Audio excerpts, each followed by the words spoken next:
Order, please. This regular meeting of the Joshua Basin Water District Board of Directors for November 5 is now in session. Please join me in the Pledge of Allegiance. The flag is just here. I pledge allegiance to the flag of the United States of America and to the republic for which it stands, one nation, under God, indivisible, with liberty and justice for all. Thank you very much. Determination of a quorum. General Manager Johnson, roll call, please. President Flowen, Here. Vice President Buell, Present. Director Fick, Here. Director Jarlsberg, Here. Director Short. Here. Thank you very much. We do have one director that is on remote, whatever you call it, and that would be Jane Jarlsberg, but we still have a quorum. I think just to add that clarification, I think it's a just cause, a just cause basis for remote attendance, correct? Correct. I hope so. And then we do in the minutes have to just have it reflect Director Jarlsberg. Is there anyone over 18 at that location, and the general relationship if there is, just for the minutes? Oh, did I get that wrong? All right. When do we speak? Can you hear me? Yes.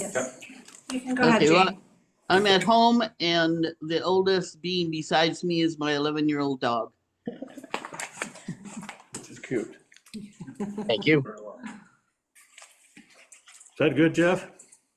Yep, that's all the Brown Act requires, so. And I don't think we even need to know about the dog, but the dog may have something to say, so. Yes. Approval of the agenda. Do I hear a motion to approve the agenda? I'll make the motion. Thank you. Second? I'll second. Thank you very much. We have a motion, voice vote. Those in favor of approving the agenda signify by saying aye. Aye. Opposed? None. Agenda approved. Public comment. This designated time for members of the public to provide comments on any district-related matter, whether appearing on the agenda or not. Under provisions of the Brown Act, the board is prohibited from taking action on items not listed on the agenda. At the discretion of the board president, comments on a particular agendized item may be deferred until that item is heard. Is there any public comment, please?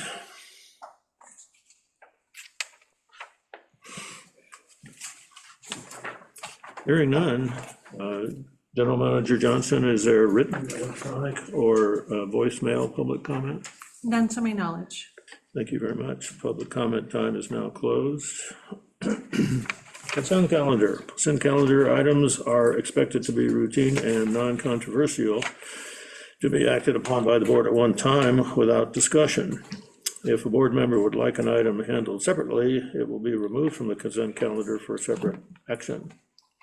One item on the consent calendar is the draft minutes of the board meeting October 15, 2025. Does anyone want to remove this item from the consent calendar? I would. David. Okay. Consent calendar is now empty, and so item number 6 is draft minutes of the board meeting of October 15. Okay. It's just a question regarding a check that was written to Van Dyke, the contractor, for doing the correction or fixing the damage done to the pipeline, the Joshua Basin Water pipeline. The check was written to Van Dyke, and it was said that the Caltrans was to go after the Caltrans contractor to reimburse us. My question would be, has that been done? We are working with the contractor to obtain the reimbursement, but we have not received it yet.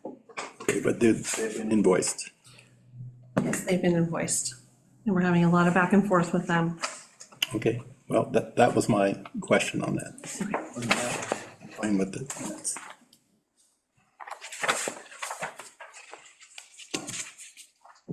Okay. This discussion and action calendar. A motion to approve the minutes. I motion that we approve the minutes. Well, second. We didn't do that shit. I mean, darn it. Voice vote? All in favor of approving the minutes from October 15? Aye. Aye. I, Aye. Motion carried. Thank you. And now, September 2025 check register presented by Director of Finance Enrollment. You talked for a while. Thank you, good evening. Yes, we have the September check register. We're always a little bit behind with those, so we have time to review them and get them ready to present to the board. So starting on page 9 of the packet, I didn't have anything in particular on that page that stood out to me. I'm happy to take any questions or comments. Page 9. I have a question. Director Jarlsberg. Not quite sure how I'm supposed to do this from here. I just wanted to make a note that there were a couple of checks written to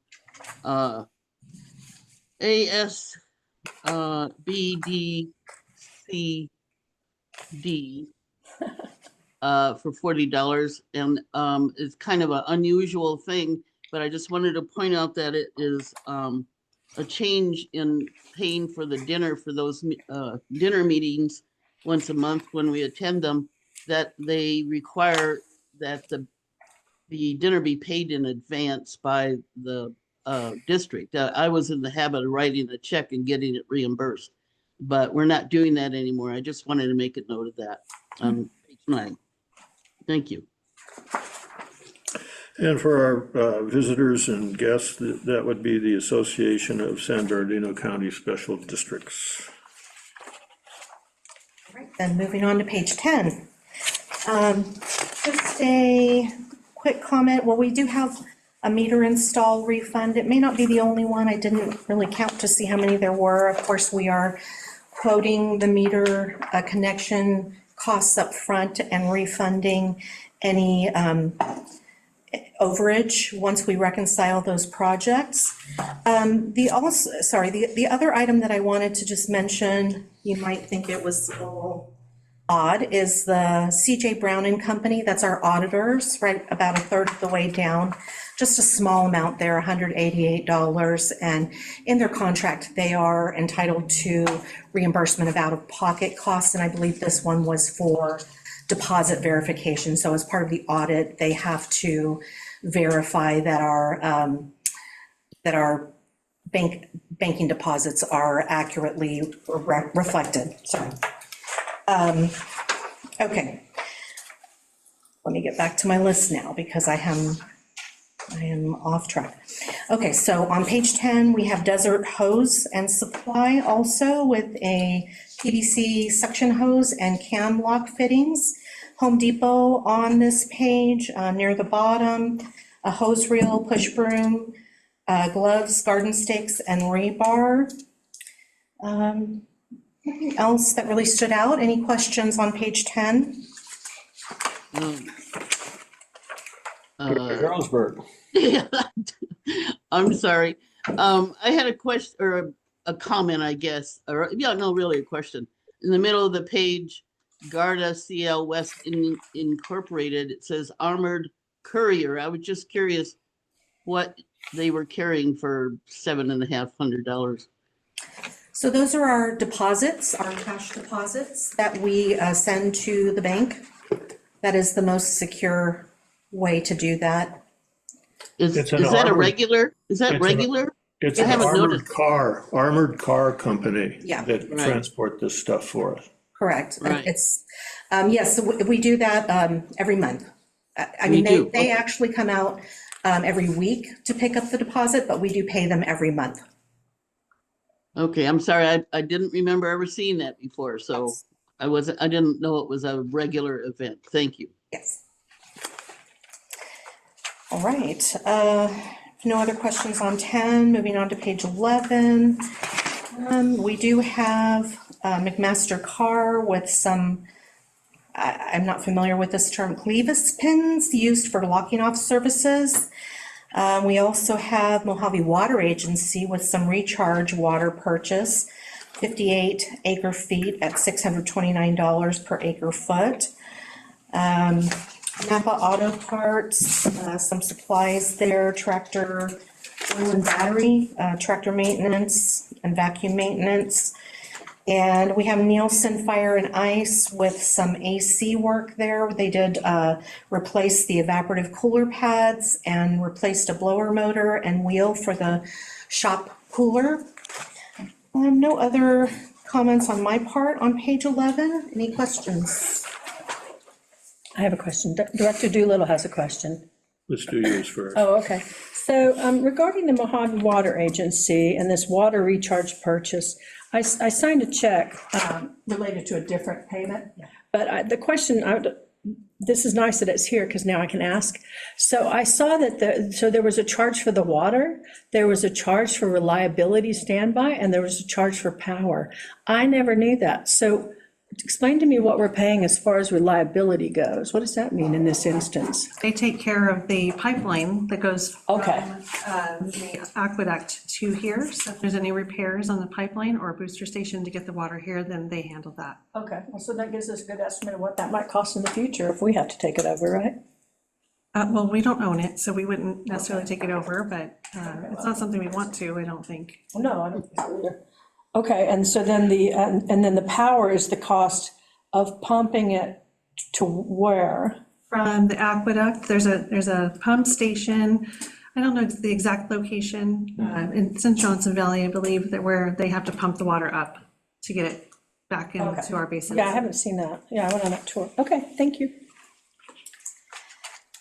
Isn't 629, isn't that a little bit lower than it has been? That might not be the total, because they invoice as we take water. Okay, I'm thinking of the budget, which is an estimate, which is, $629 per acre Per foot. foot. So that's inclusive of all those different rates in the rate structure. But this is not all of the water. Right, so remember, we took it a little bit later than expected because of the hit pipeline that we had to repair. So the pipeline that, once the pipeline from Mojave Water Agency reaches what we call the turnout in Yucca Valley, it goes westward to High Desert Water and east to us. So once it becomes ours, we are responsible for that pipeline. And that's when Caltrans hit our pipeline and damaged it, and we had to have it replaced. That it delayed us taking water. So now you're going to start seeing these invoices, because we have, till the end of the calendar year to finish taking the water.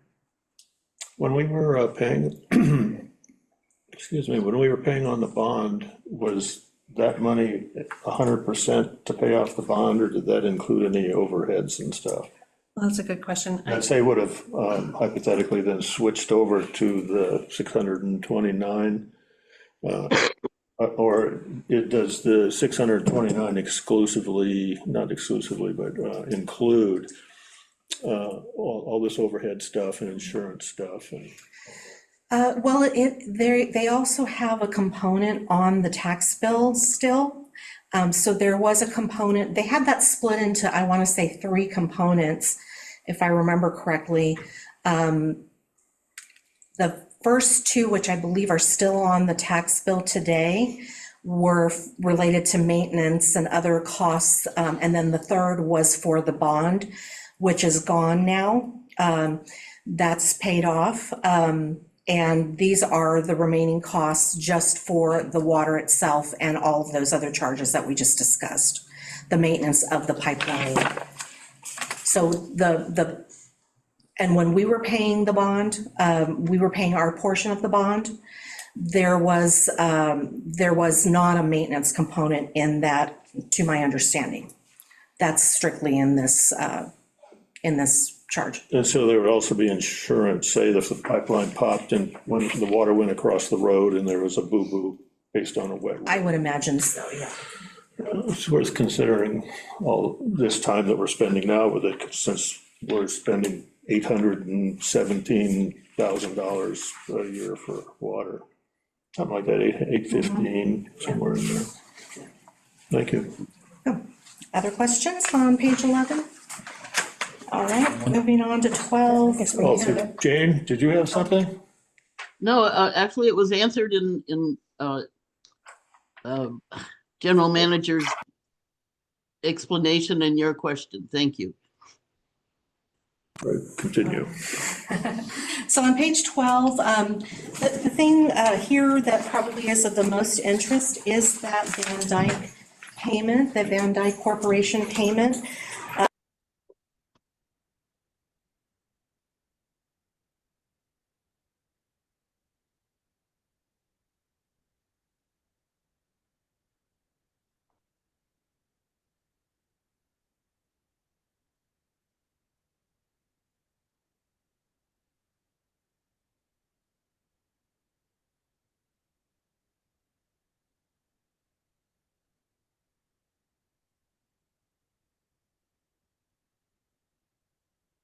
With mine at about a third of the way from the bottom.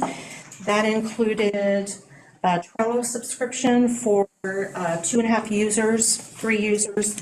They charge for guests on the board. And a GFOA membership renewal. That's an annual cost. We also have David's card here with $370 credit that came from another employee's card, the card that was closed out, and we had to apply the credit here. Also, this included a monthly fee for climate-controlled indoor storage, the final payment for that facility, monthly Adobe subscriptions, board member uniforms, pallets of bottled water, and evaporative cooler guards. That's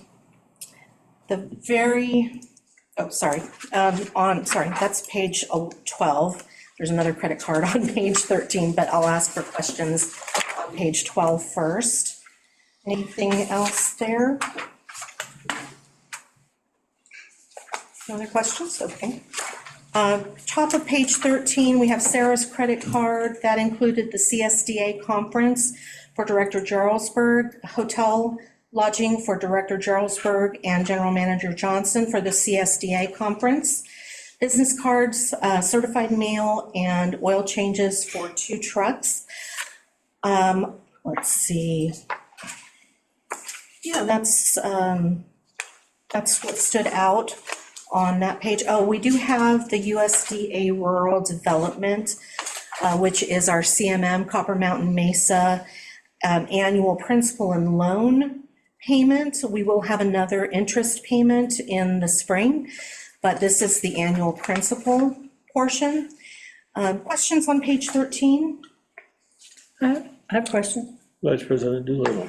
So you were saying all these charges on that 222.94, $222.94, that was all Sarah's card with the general manager's card? Sorry, let me see. Because that's at the top of mine. No, I think, what did I do? I couldn't figure out how all those things would add up to $222. Yeah, that doesn't sound right, does it? I mean, that's okay. She also had a credit on. Oh, she had a credit, okay. Right. All right, right. okay, thank you. Yeah. Yeah. Ann? Questions? Director Jarlsberg. First of all, the mic on Ann seems to go in and out. For some reason, it went dark for a few minutes in your explanation. I'm not sure what's going on. The other thing is that the USDA Rural Development is a loan. And I'm wondering if that is a possible potential loan for JBWD source of a loan. I'm just curious. Because it's a significant amount, obviously. For the Chromium project? For whatever we need that we Yeah. need grants for. Yeah, it is a potential source and something that we're speaking with Ridgeline Municipal Advisory Services about. It's, as I understand it, not easy to get, but it is, there are advantages to it, so it's something we'll be looking at. Okay, thank you. All right, so we do have a total on page 13. This month, September, was $456,098.11. So that's a kind of mid-level monthly expenditure. So our monthly expenditures tend to range between 200,000 to $1 million. So this is somewhere in the middle of the road. No other questions on 13. I'll move on to the payroll processing register on page 15. So this is our payroll processing costs, not the actual payroll costs themselves. This is the service that we use, Paychecks. And this does include $943.32 in payroll processing charges, $75 in FSA, a flexible spending account processing, and $345.86 in FSA reimbursements. And again, this is a program where employees can set aside pre-tax monies to be reimbursed when they incur a qualifying medical expense. Questions on page 15? Page 17, we have not a lot here on this particular month's register, but these are our utility refunds. These come from deposits that the customers put on file with us. Also, either when they initially open their account or when they, if they are locked off for non-payment, they may have to supply another deposit.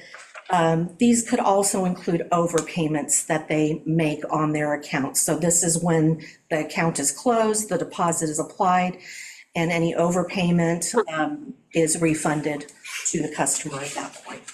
Questions on page 17? Pretty routine. Moving on to 18, we have the director's stipends here, routine meetings, and of course we have a CSDA conference represented in here as well for Director Jarlsberg. Questions on pages 18 through 20?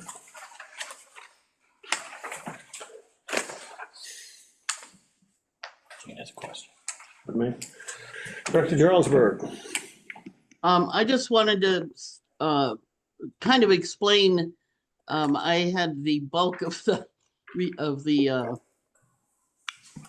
payments this month. It was actually August and September, but obviously I had a busy period over that month, and I just wanted to say that it was well worth it for me to attend those. I hope that I bring back enough information and reports to make it worthwhile to the district also. Thank you.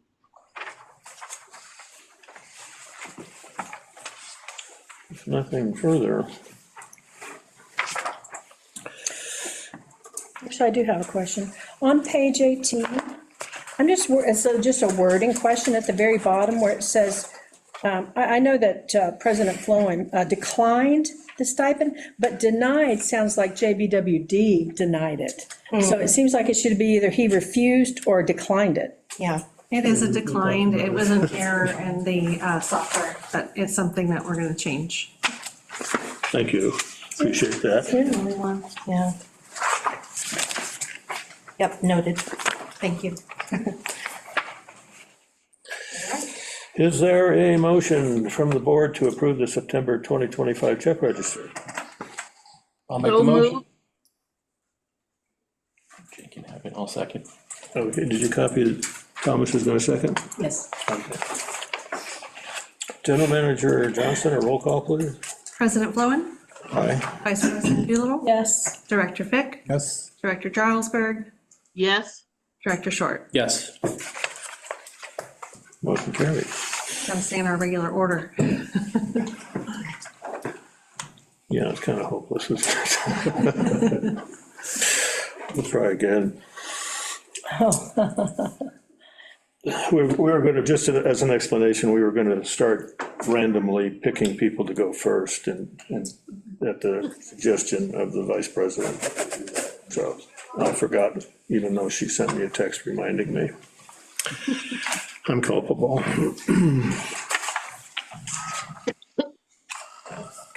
Moving right along. Item B, indirect cost rate analysis. That's previously known as the cost allocation plan. This will be presented by Director of Finance Ann Roman with an introduction. If you please. Thank you very much, again. All right, so I'll give a little bit of background before we introduce our guest tonight. We do have tonight the indirect cost rate analysis, which we were previously calling the cost allocation plan, so I just wanted to connect those two. If you look in the budget, that's what it was called, and so it turned into the indirect cost rate analysis. This was a project that for which we engaged NBS to develop in August of 2024, and we did at that time determine that a full cost allocation plan was unnecessary and that we really needed to go down this road instead. This project, just to let you know, make you aware also that I anticipate that will come in at about 70% of the original budget. And there is the potential, though, that a full plan or a plan designed to be used for grant purposes could be necessary later. And so this may not be the last of this. However, this will serve our purposes for some time. Its purpose is really to update the district's decades-old overhead indirect cost rates and provide stronger substantiation of those rates. These updated rates will also improve the accuracy of capital asset recording and ensure that customer requested projects recover their full costs or pay their own way. We'll have some examples for you, and first I will introduce Nicole. We have a presentation as well. And so we have here Nicole Kassam, if I said that right, from NBS. Hi. And she's going to run us through some of this slideshow, if I can find the right button. There it is. Do you prefer that I stand at the podium or? For the record, yeah, I think it would be. Great. David will You can tilt adjust that that up. as needed. And then you're running the slides? I am. Okay. This is a brief presentation about the indirect cost rate analysis. I'm Nicole Kassam from NBS. I'm also a resident of Joshua Tree. Happy to be here. This conversation is really about recovery of administrative costs. So really, an indirect cost rate is an analysis that develops the proportion of indirect service costs or administrative costs that can be recovered or applied to direct cost centers, which would just be like a project or a fund or a fee for service. Those are kind of direct cost objectives for the district. So this is a kind of an industry approach to doing this. So really, what an indirect cost rate does ultimately is it fairly allocates administrative costs to projects and services to kind of help with incremental cost recovery of administrative costs, especially when there's a private benefit associated with the service or a grant, for example. And these rates can be used to recover also administrative costs from capital projects or a customer-initiated development project. And really, we're focused on administrative cost recovery. So as Ann mentioned, the district has or had a set of rates. This is not new. It's just that we kind of comprehensively dove into it and recalibrated it. So there was an existing practice in place. Can you keep moving? So we based our analysis on the last year of audited actual expenditures, which was fiscal 23-24. And there's a number of reasons for that. We can talk more about that later if needed. And then we had to work very closely with Ann, Autumn, and Sarah to kind of vet assumptions and ask, what's this cost for? What's that for? You know, we had to really look at the line items and through the whole district. So there are two industry standard approaches to indirect cost rates, and it's good that you mentioned, you know, we started out calling this a cost allocation plan. those are two different things in the world of cost allocation and cost recovery for administrative costs. But I think the important thing to remember is that all of these industry standards come from the federal government having guidelines for what can be recovered from grants, both direct costs and indirect costs, and there's elaborate regulations on what's allowable. Years, I mean, this has been going on for longer than I've been in the business, you know, decades. Various agencies have adapted these regulations to be a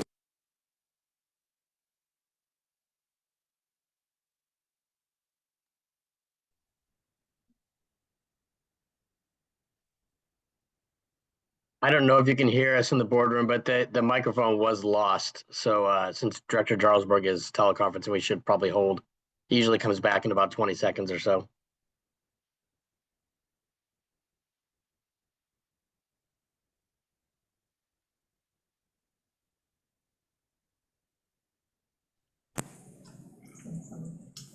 Okay, it's working again. Okay, thank you. So there's really two kind of applications of indirect cost rates out there. One is primarily for use as a general budgeting and accounting tool, which is what the approach is that we have here. And the second one is more strictly applied for grant reimbursement from state and federal funding opportunities. And there you're really going a step further to rigorously comply with what's called Title II Code of Federal Regulations, Part 200. So those are the rules. So to complete this project for you, we start out by looking at what the accounting structure is and what the organizational structure is so that we can say, okay, these roles, responsibilities, functions, accounts look like administrative costs, and these funds, accounts, roles, responsibilities look like direct costs. And we categorize those and approve those with finance along the way. And then for this project, we calculated 3 types of rates. Usually we only calculate 1, but in this case we calculated 3, and that was mostly because the district already had a set of rates, and that set of rates had a lot of detail in it. So we were just looking at this multiple ways in order to find the best fit. But all of these types of rates are industry standard. All of them are used in grant reimbursement scenarios. So we calculated 3 types. One applied to just labor cost, one applied to labor cost that includes benefits, and one what's called the TDC rate, which is applied to labor costs and non-labor costs together. So our indirect costs that we identified are mostly associated with the board of directors, the administration function, finance, human resources, and the customer service office. And there's a field customer service that was considered direct, not indirect. So at the end of the day, we quantified 2.3 million in indirect costs and 2.4 million in direct costs for salary, wage, and fringe, right? So that's our base, our denominator of the calculation.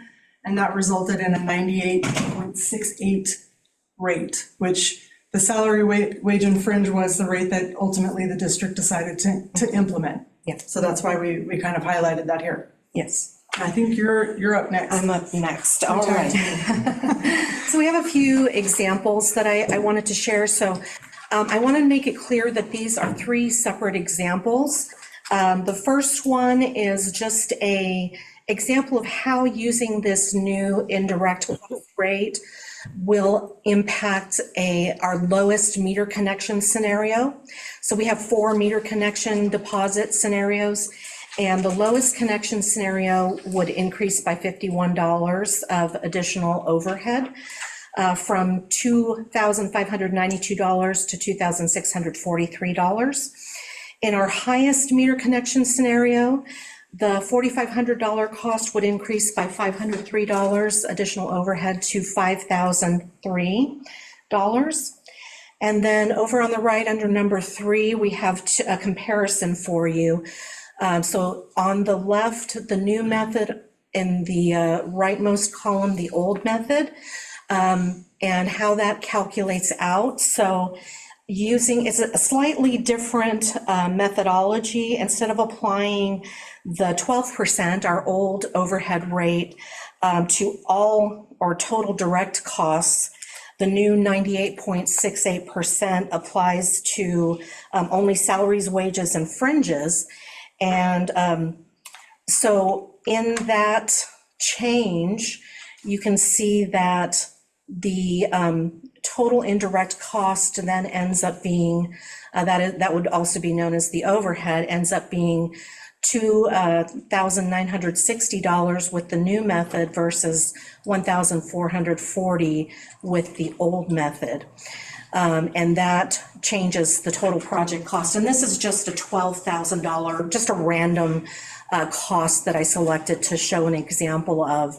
It doesn't represent any particular type of a project, but you can see that the new method changes from $13,440 to $14,960. And then the other piece that I wanted to share is I do have a phase-in plan for these new rates, should they be approved tonight. So for internal projects, which would be mostly capital infrastructure projects, looking at a effective date of January 2026. For customer requested projects, these are not individually quoted, they're scenario quoted like our meter connection quotes, like the 1-inch meter connection quotes. That would be January 2026. After future board approval of the updated scenario quotes, we'll be bringing those again for our annual update in December. And under the customer requested projects, so these are individually quoted. So we have larger meters that are individually quoted, like 1.5 to 3-inch meters. Also reimbursements for damage and the one-off types of projects like a hydrant install or, something unusual. Those we quote individually, and we would propose to put these new rates into effect in January.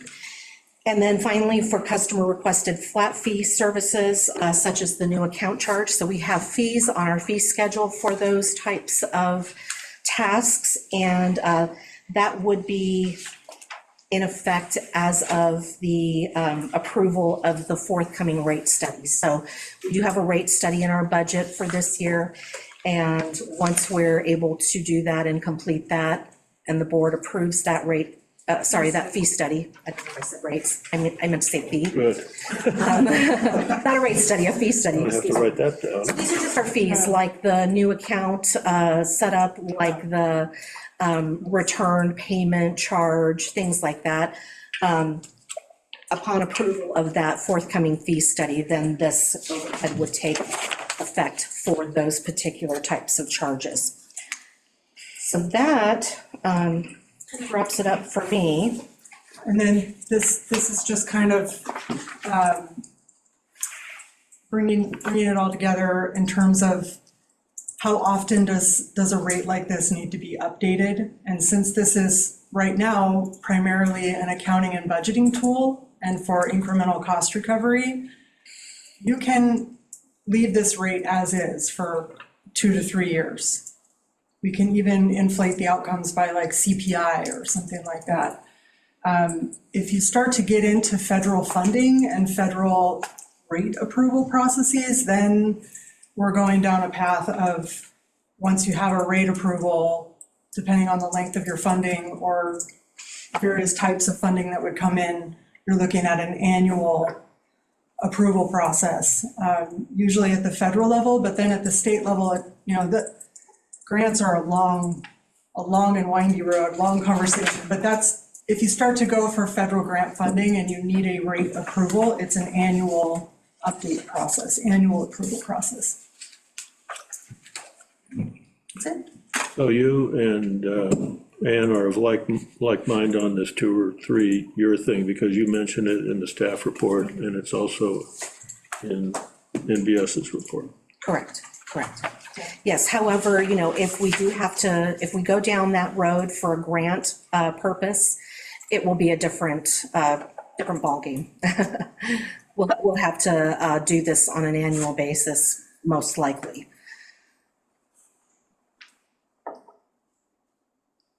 Is it time for the board? Yeah, questions or comments? Questions or comments from the board? Director Fick, I don't have any. Director Jarlsberg. I think it's a good idea to do this. Thank you for it. I think I'm gonna have to study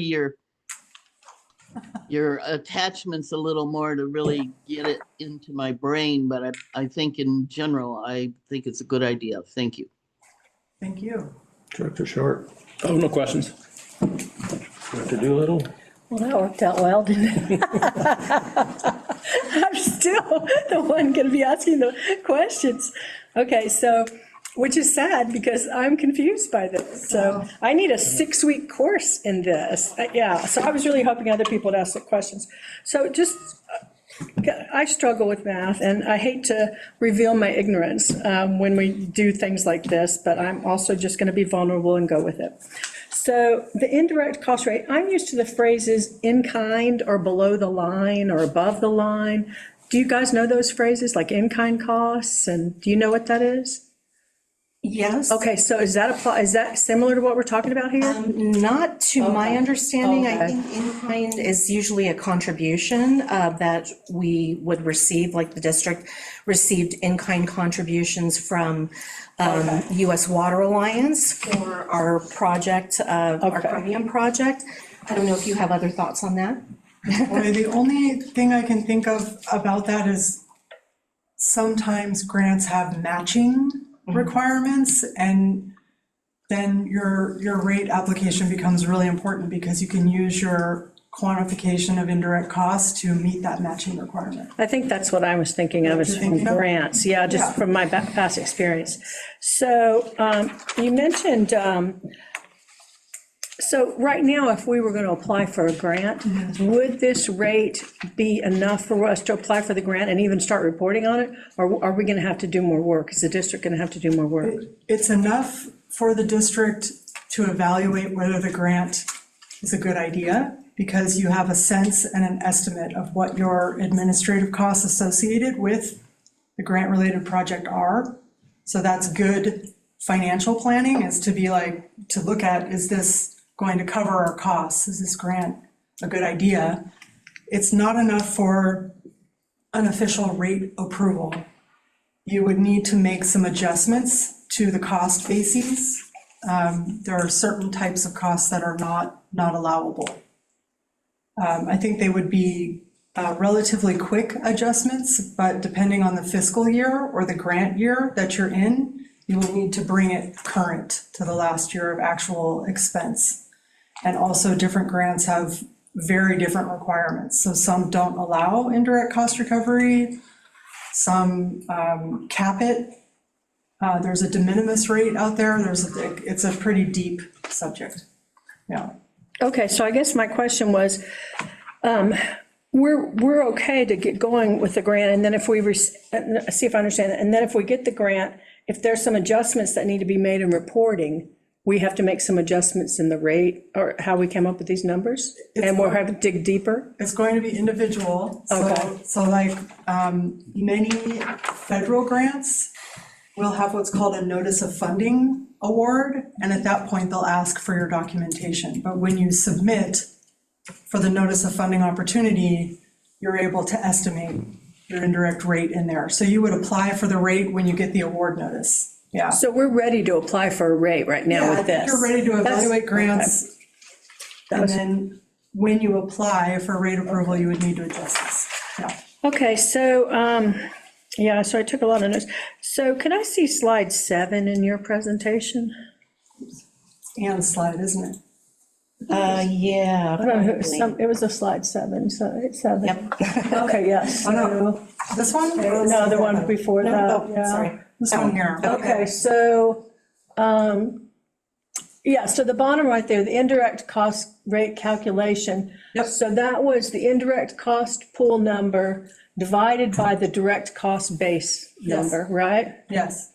Lord, I have no idea what that means, but I see that. So that's for 98.68%. I've never heard of that high of a percentage number being used in a budget where that's the, so, I mean, I don't understand that. So Like, Nicole has some thoughts on that she shared with us too, about how this compares with other Okay. clients, if you wouldn't mind sharing that as well. Yeah, well, I think what I was going to say is, I'm just used to like grants and stuff like that, and you say, well, our in-kind costs, the cost that we are supporting this project with, this is how I knew it, is we're going to charge 18% for that. And that's how I knew it. And I know we were kind of doing something similar to that, and now we're changing. But now I don't understand this 98.68%.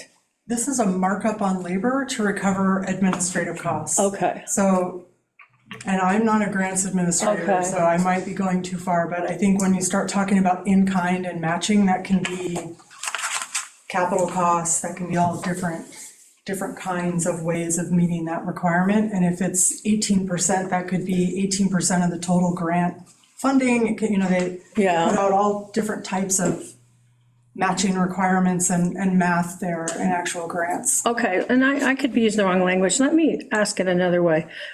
So, I'm underlining capital asset recording, and that this is ICR for budgeting and accounting, and it's cost estimate capture, but, and then you have 1-inch pipe over here, we're talking about one example of 1-inch meter connection on the slide, and I was kind of wishing we'd had that. So does this impact a customer buying a 1-inch meter connection?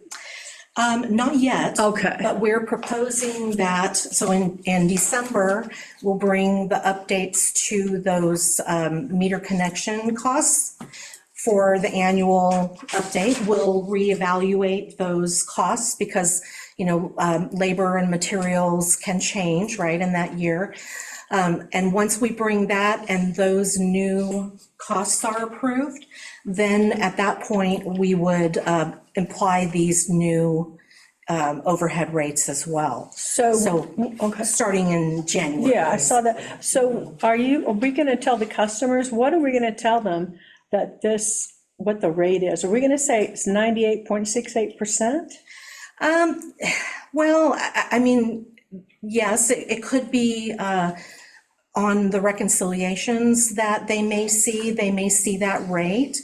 However, it's not something that we generally focus on with the customers. They usually see the bottom line. They don't see the entire calculation. However, this is, I think, to put it in perspective, Nicole had mentioned that some of the other clients that she's worked with have higher rates than the 98% that we are, that our calculation was derived at. But so various types of tasks like the meter connections, yes, those are customer requested.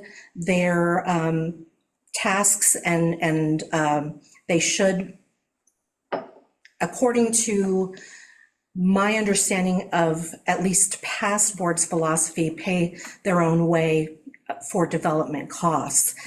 And that would be a reimbursement to the district of the costs we incur when we install a new meter for a customer.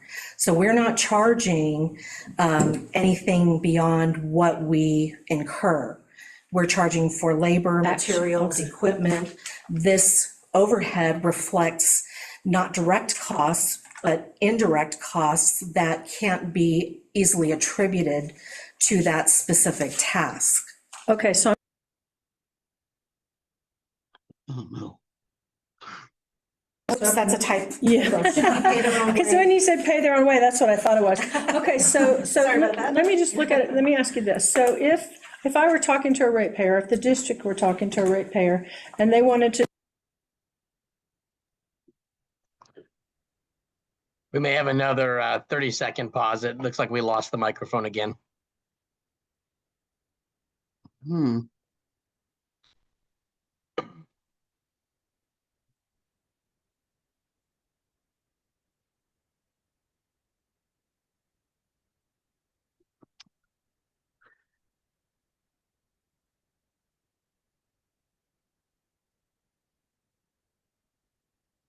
any more articulate than I am right now, but. It is back. Okay, so right now, we would say to a customer, using this old method, that there's 12% indirect costs on their meter charge, right? Is that right? Yeah. But now we would say it's 98.68%? Yes. Oh, my goodness. Because they would have to understand this entire calculation, so it would be difficult to explain to a customer without having all of the background. It is a complex calculation that is done, but Is it never going to come up? Is that the bottom line? No. It's never going to come up? I'm not And I sure should- that it will never come up, but Yeah. I think that it's less likely to come Okay. up than maybe, what it would seem. I do want to emphasize, though, that those are real costs. It's not just, even though we might call it a markup on labor, it's reflective of costs that are being incurred in a different way, in a way that's not directly attributable to that work. And so this is the only way to capture. Sometimes it's referred to fully burdened. Yeah. Fully burdened costs. Yeah, okay. I've heard fully burdened tax rate, so, yeah. Okay, well, I think I understand. I mean, as well as I can in my simple mind. I appreciate, you going over that. Let me just look and make sure. Yeah, okay, I think that's it. Thank you. The illustration that you provided was really good because it shows, looks like a really big rate increase, but the dollar value is not Right, that big of an increase. That was a really good example. right. So you said this, I think you said something about this being complicated, but it seems like the data that you collate or collect to come to this formula is complex, because you have to decide what you're going to put in and what you're not going to put in and all that stuff. Right. The actual calculation of it is something that seems like it's pretty simple once you arrive at Right. the numbers. Yeah. And I don't think it would, regarding the questions from a customer, it would be relatively simple to explain, except if you did it the old way, you have to kind of just say, well, this is kind of what we think it is, so to speak, but this is specific Yes. here. And there's a rational method to it that's justifiable. And I'll talk more when I get into my comments, but this kind of included what Stacy was talking about. Well, it's also, I don't know how long those old rates have been in effect. Probably more than 20 years, maybe 25, 30. So, in that time, assuming that calculation was done the same way, we definitely are going to see increases when we recalculate, we're going to see increases in that percentage. So, that's a component of this as well. We have not updated those in 20-plus years. And would you say that this is more fair to the ratepayers, though, because we're not spreading those costs amongst the ratepayers? It's the Yeah. developers that need to pay those costs. Absolutely. Yeah, absolutely. Yes, and this actually will also more correctly represent the assets on the district's books. So we're capturing, for our books, we're capturing more accurate data. And for the customers who, are requesting this work, they're paying their fair share, and that burden is not falling on other customers. So I just wanted to confirm that we have in this world generally accepted accounting practices in the United States of America. And I think we're doing an audit right now, as a matter of fact. That's a yes. And so Jonathan would probably be pleased, that's the guy that's doing the audit, along with others. But he would be pleased that we're doing this because it is more specific. This is explainable, it's empirical, all that kind of stuff. Our auditor would like this. I think he would. They don't really deal with this aspect so much. I would say maybe Jeff would be more pleased about this because it does. It's easy to please. If I could do it. But yeah, I think it's a very legitimate process and calculation, and I do think they would be pleased. It's just not something that they would normally focus on unless we ask them to get involved in that, which is my understanding of how the old overhead rates came about, was through some discussion with the auditors, but I don't have all of that information on hand. But yes, I do think he would be, I think he would be pleased. So we've long since completed the Saddleback project, and it cost a bunch of money. It was our first project. And at some point came along and you made some decisions about how to apply standby fees. Capacity fees. Thank you. I was trying to remember the other one. Capacity fees to the project, and you have to be able to explain how you do that. Right. And so would this procedure make it easier for you to justify these capacity fees, and what's going to come out of that account as opposed to what's going to be paid for in It would. grant or something? Yes, it would. Because it's going to substantiate the overhead rates that we apply to those projects. And then based on that total cost, we have a percentage that we can attribute to growth or expansion, which is what we can use those capacity charges for. And so, yes, absolutely. So this is all just a good idea then, even though it's hard for regular folks to wrap their head around. It's just an improvement on a good idea you already had. Right. Right, I should write that down in the margin. Is there anything further from the board? We don't have David Carrillo tonight. Any public comment? President Sloan? Jane, go ahead, Director Jarlsberg. Yeah, I just wanted to add kind of for Director Doolittle also, in rereading on the staff report of this topic, page 21 in the middle, where she wrote analysis, those two paragraphs there really cover what we were just discussing. And I think going back and reading it, we might understand everything a little better. And so I'm suggesting Director Doolittle read that. I was just rereading them and realized that's part of what I wanted to study a little more. And I appreciate the further discussion we've had that will make more sense when I read it. Unless there's anything further? Hearing none. Is there a motion from the board to approve the indirect cost rate analysis, please? I'll make the motion. Thank you. Second? I'll second. Thanks, Jane.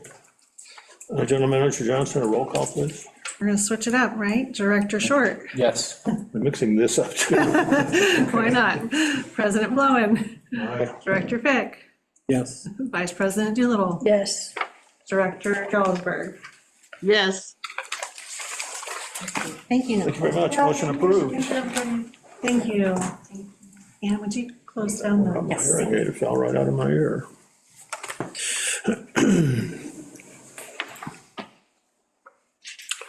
Next item, Chromium 6 compliance strategy and contracting for legislative advocacy / professional services.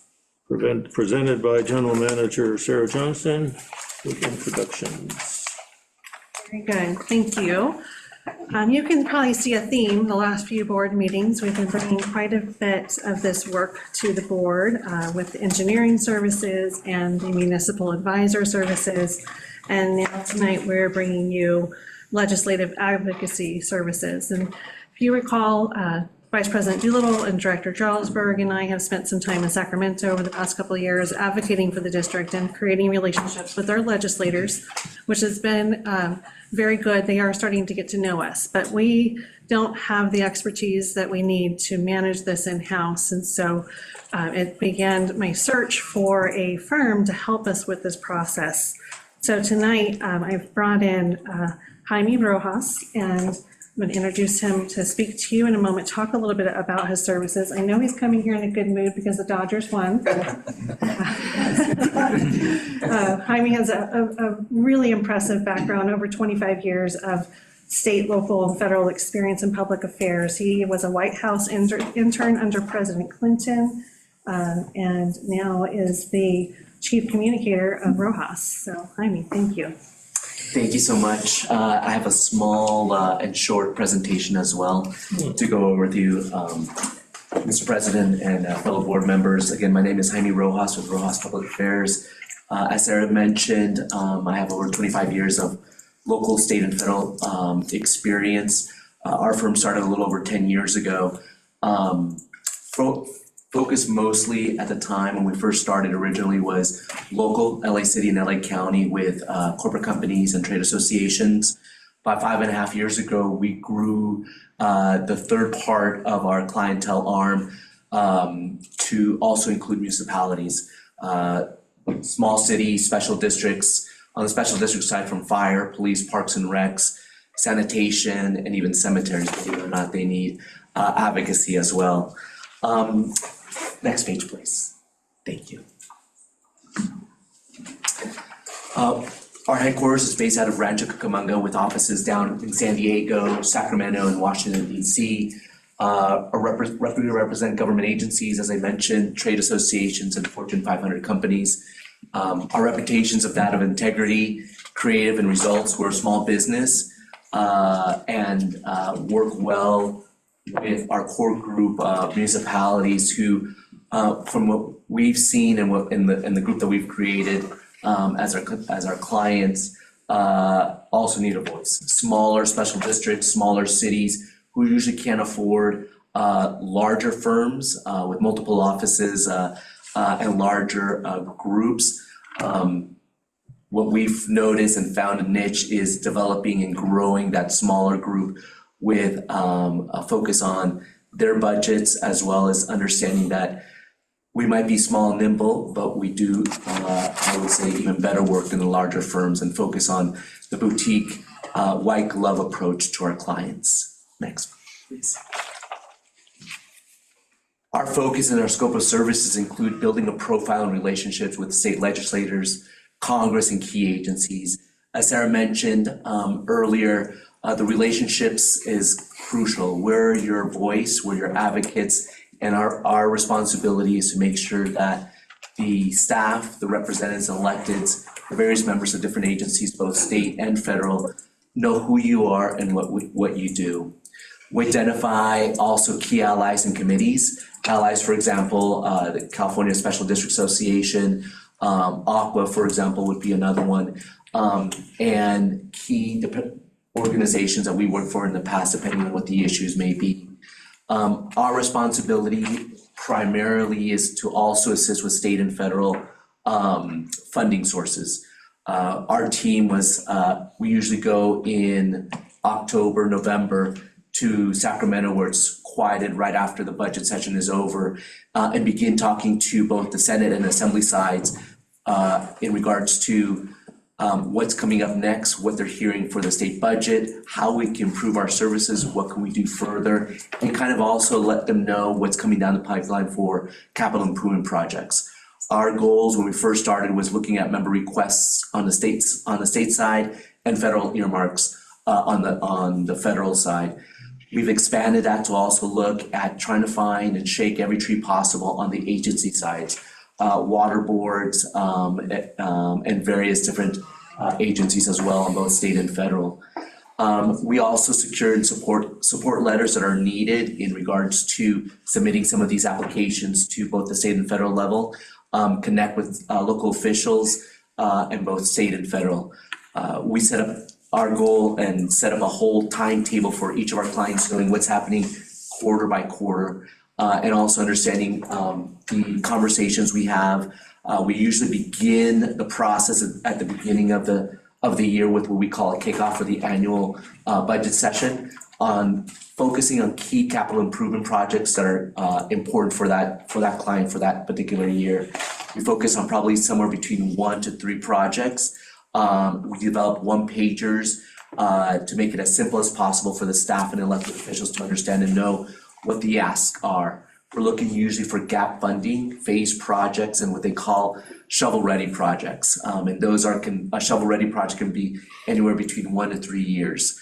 Our goal then is to represent you, setting up these meetings with staffers, kind of showcasing what these projects may be and are, and answering questions and coming back to staff and giving feedback as to how we need to tweak the project more in regards to pricing, timelines, etc. Between February and March is where we begin submitting these applications in for member requests on the state level, and those are, each office is different, but we try to have everything finalized by the end of February. And in March, each office in DC, House of Representatives, and as well as the Senate, also have a timetable. As we know, government is not well organized in many instances, so they open their application processes within 1 or 2 days, and every office is different.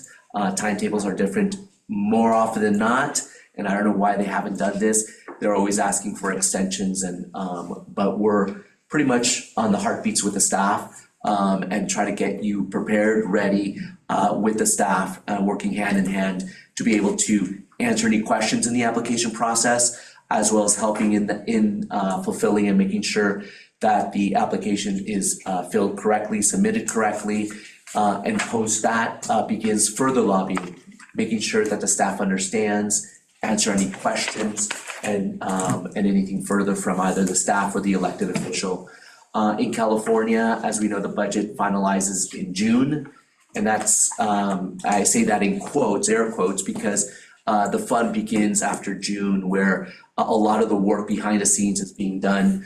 Our goal is, if a member request hasn't been approved in June, is trying to get a budget item into the trailer bills, as they call them, up until September. The finalized budget is given to the governor in September. He has 30 days to be able to veto and approve the budget item per item. We look for long-term relationships with our clients because not every year do we hit the mark on budgets. It depends on the budget, both the state and federal, and our projects themselves. Right now, for example, on the state, last November, the voters approved Proposition 4, which was the climate bond, which is $3.3 billion to be rolled out within 3 years. As of right now, the state of California has taken an approach that each of the agencies will submit their own applications, either to fund previous grants or put out new grants for a variety of different things. Water is a priority, fire is a priority, and clean energy is their third priority for the state of California. So a lot of money out there for the next 3 years on the state level. On the federal level, with the shutdown right now, from what we understand, it should be finalized by the end of this week or beginning of next, and begin work again. The budget process again begins at the beginning of next year in regards to internal staff beginning the work, and us being prepared to be able to open up those applications for earmarks. Next page, please. Here again, developing an outreach program. We're your storytellers. Our responsibility is to make sure that we're speaking on your behalf, we're advocating on your behalf, and telling the story of the district on your behalf. We also organize legislative days in Sacramento and DC. As Sarah had mentioned, and I've heard through the finance report, you're representing in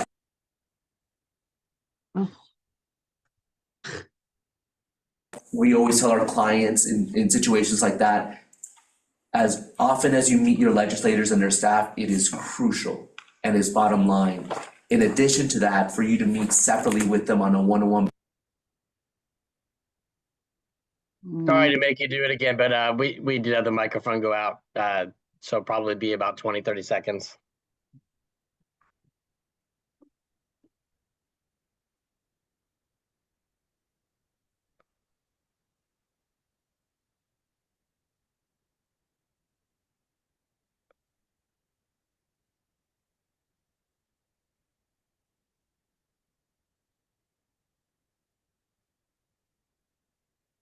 But the staff is as crucial, is as important, because they're the ones who give recommendations to the elected officials on projects that need to be funded. We also are responsible for trying to bring in staff and elected officials to the district, showcasing the work that you're doing, showcasing the projects that you're looking in the future, but more importantly, for them to understand what you do and the experts that you are in water. Next, please. Partnering with us. With 5.5 years of working with local municipalities, we have a little over 15 clients on the municipal side, up and down the state, from down to San Diego, all the way up to Northern California, McKinneyville, and everything in between. We customize our strategies. We sit down, myself and a project manager with each of our clients. Our project manager is a day-to-day person, and we're always accessible. Staff has a direct line to both my project manager and to myself via cell phone or email, and we pride ourselves in communication. Also, part of what we do is we believe that sometimes out of sight, out of mind is not a very good thing whatsoever. So we provide staff to give to the board quarterly reports on the work that we do. A lot of what we do is behind the scenes, and we want to make sure that you know what we do, because we respect and understand there's a fiduciary duty to the customers and to the community that you represent here at the district. We take that seriously, and why we're very transparent in regarding to communicating back to the board, communicating back to staff on all the work that we do. That's part of our commitment, not only to you, but to all our clients, understanding the transparency of what we do, and also understanding the work that you do as a district. We may not be the experts on everything you do day in and day out, but our responsibility is to learn as quickly as possible. But also our goal, and well, more our main job, is to guide you through the hallways of Sacramento as well as the hallways of Washington, D.C. We pride ourselves also, before I end, on our fees. We're a flat fee firm. We're probably about 30% cheaper than most of Sacramento, DC firms. Just to give you an example, a DC firm for a district this size would probably charge you $5,000 a month. A Sacramento firm would charge you anywhere between 3 to 4, and we're significantly cheaper and less expensive, but the investment is worth the while. The results are the same. The expertise is at the same level as all those other firms.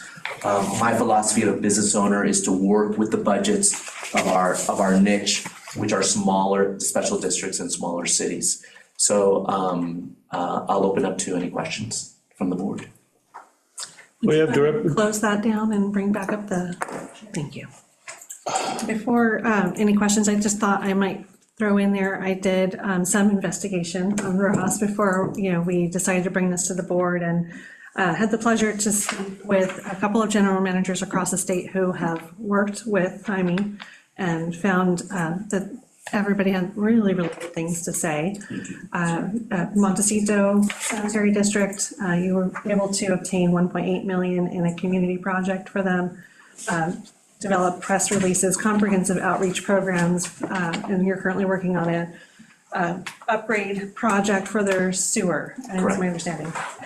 Goleta, you did a really great recruitment video. They won an award for that video, so if you haven't seen it, please check it out. Also, Phelan Pinyon Hills, same conversation, that you've been, it's great to work with, knowledgeable, thorough. And then Ridgeline Municipal Services, who we brought on board a month and a half ago, they have had the pleasure to work with you as well, and you help find the money and they help do the paperwork. Absolutely, absolutely, great partnership. So, yes. Thank you. I'll add one more thing. Most of us have said we get this question a lot, and you might be able to be asking the same question: is how much money have we gotten in the past 5.5 years for our clients? And a combination of both state and federal, over $80 million. And again, every year is different depending on the budgets of the state and the federal government. Some are higher, some are less. We go some years with with nothing to a particular client and it comes back, you know, the following year.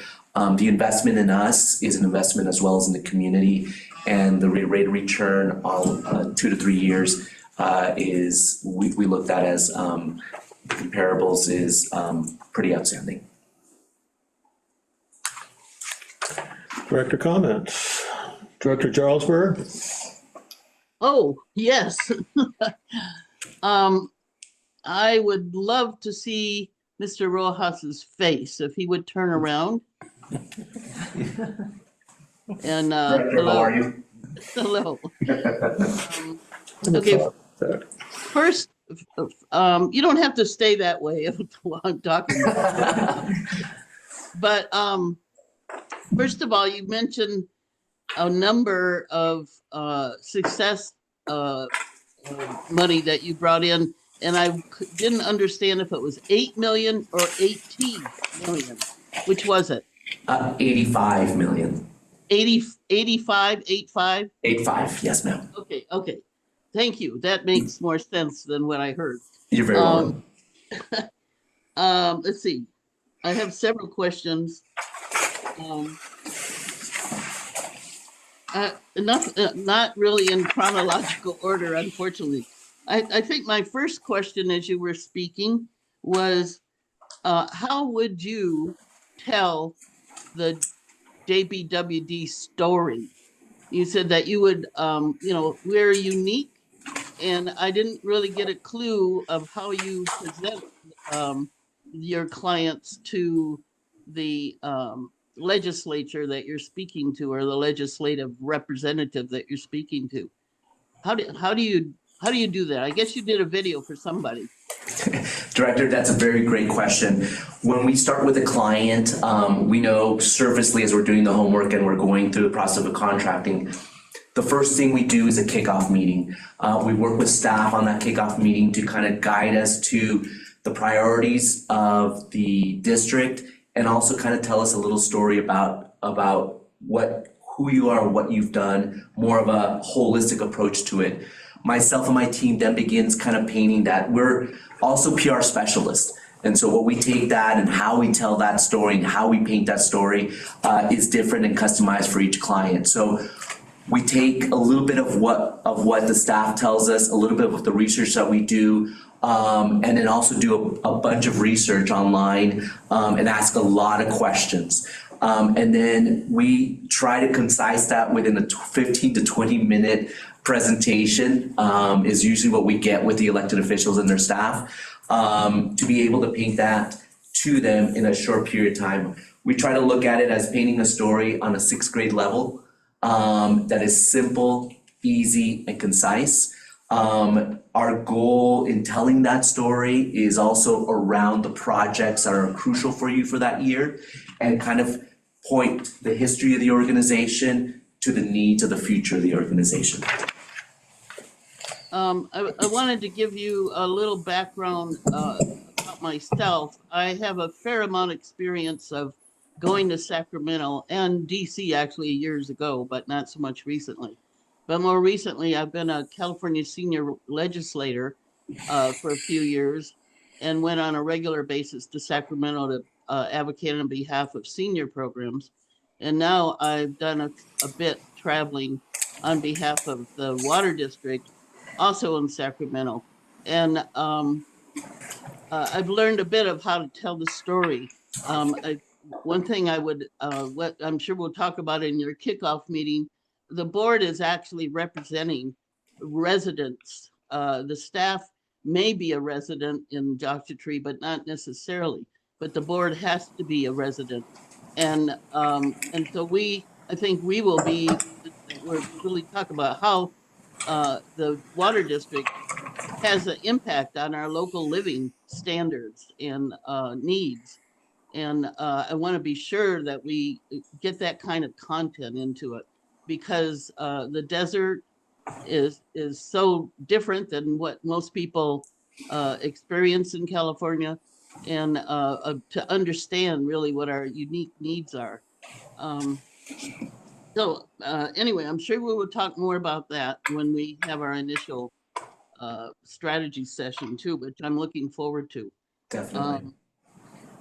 You said something that other organizations charge 5,000 a month, but you're saying that you're charging us a monthly retainer for both services at 5,000 a month. I wonder if you misspoke yourself? No, Director. For example, for 5,000 would be just for federal. Here, we're doing both state and federal for a combination of $5,000. Oh, all right. That I didn't understand when you were talking. And is that every month, whether you are actually in Sacramento or DC, or talking to legislators? Is that a set charge per month, or is it just when you're actually providing services? It's a flat fee for every month, Director. Yeah, the beauty and the cost, if we're able to use technology with emails, Zoom, and phone calls, allows us to be able to be more proactive versus the in-person visits. The in-person meetings are extremely important as well, but we try to do that when we schedule those meetings with staff and board going up to Sacramento and DC. Most of the work, especially post-COVID, it seems like more is being done than before in a short period of time. So using technology to the best of our ability is a lot of our work is behind a desk for part of the day. And then when we need to head to the Capitol or to Congress, our team members in Sacramento, DC, just take that walk a couple blocks from our offices into either of those buildings or into any other of the agencies. So part of that is also why we reduce cost. Okay, and the other thing is that I have indicated that I'm probably not going to be traveling that much to Sacramento and certainly not DC. My understanding is Director Doolittle has plans to do that, which I think is great. But my focus is really going to be with the local representatives of the legislators locally in their local offices or town halls that they hold in our Morongo Basin, which one is coming up tomorrow night. That I feel those are very important also when they meet us in our environment. It really engages them more likely to engage them on a personal basis and really see some of the, what the story that we're trying to tell here locally and what our needs are. Director Jalsberg, I couldn't agree with you more. Everything begins on the local level. It's where the rubber meets the road. Those relationships, both local in regards to local cities, the county, are as important as state and federal, if not more important. Depending on our grants and our submittals for member requests and earmarks, we'll also be outreaching to probably the Board of Supervisors for letters of support to include in those applications as well. So I appreciate you doing that. I think you and the board are the ambassadors and voices, and we rely on you to also help us with some of the intel on the local level as well. Well, I look forward to working with you if we decide to go that route, and I appreciate your presentation. Thank you so much, Director. Vice President Doolittle. Oh, I'm going to be next. Okay. Thank you so much for being here. And I've already told the general manager that I think she made an excellent choice in your organization. Thank you. So I do have some questions. So the PM is the day-to-day contact, you said. Correct. And then you said the staff has contacted the PM or with you directly. So the PM would be who the general manager would be contacting, and then you would come in occasionally for. We work hand in hand. My responsibility as a company president is to kind of make sure the workflow of all our clients is being taken care of. Sarah has the ability to call me as well at any time. More of the day-to-day information in regards to emails, you'll be seeing Jasmine and CISO, who's going to be assigned to the project manager if we get the contract. And then I always get CC'd in it, but at any time, Sarah or the rest of the staff is able to reach me as well. Okay, so So because we have this fiduciary responsibility, I think it's important to, for your organization, just as you mentioned that $85 million amount, to track the financial benefits to our organization. And I realize that, there's a forming, storming, norming, a building year, 2 building years, but I think in your reports that I think that would be important, so it's not just totally left on the shoulders of JBWD to figure that out, so that we could speak to our ratepayers about it, should it come up. Director Doolittle, I completely agree. I think having that quarterly report, and then we also send up alerts by emails that, to let you know what's happening of emergencies up in Sacramento, DC, or new information is crucial, because you build that rapport, you build that information, versus, did we get money or not at the end of the year, nothing in between. So that transparency and that communication is crucial. Okay, so as this relates to strategy, I believe that the board would need regular reports. What is your typical interface with boards of directors? We usually, we leave them up to them. Many times, some of our clients choose to between 1 or 2 per year, right after a quarterly report. But I leave that up to you. What you need, we'll work with you.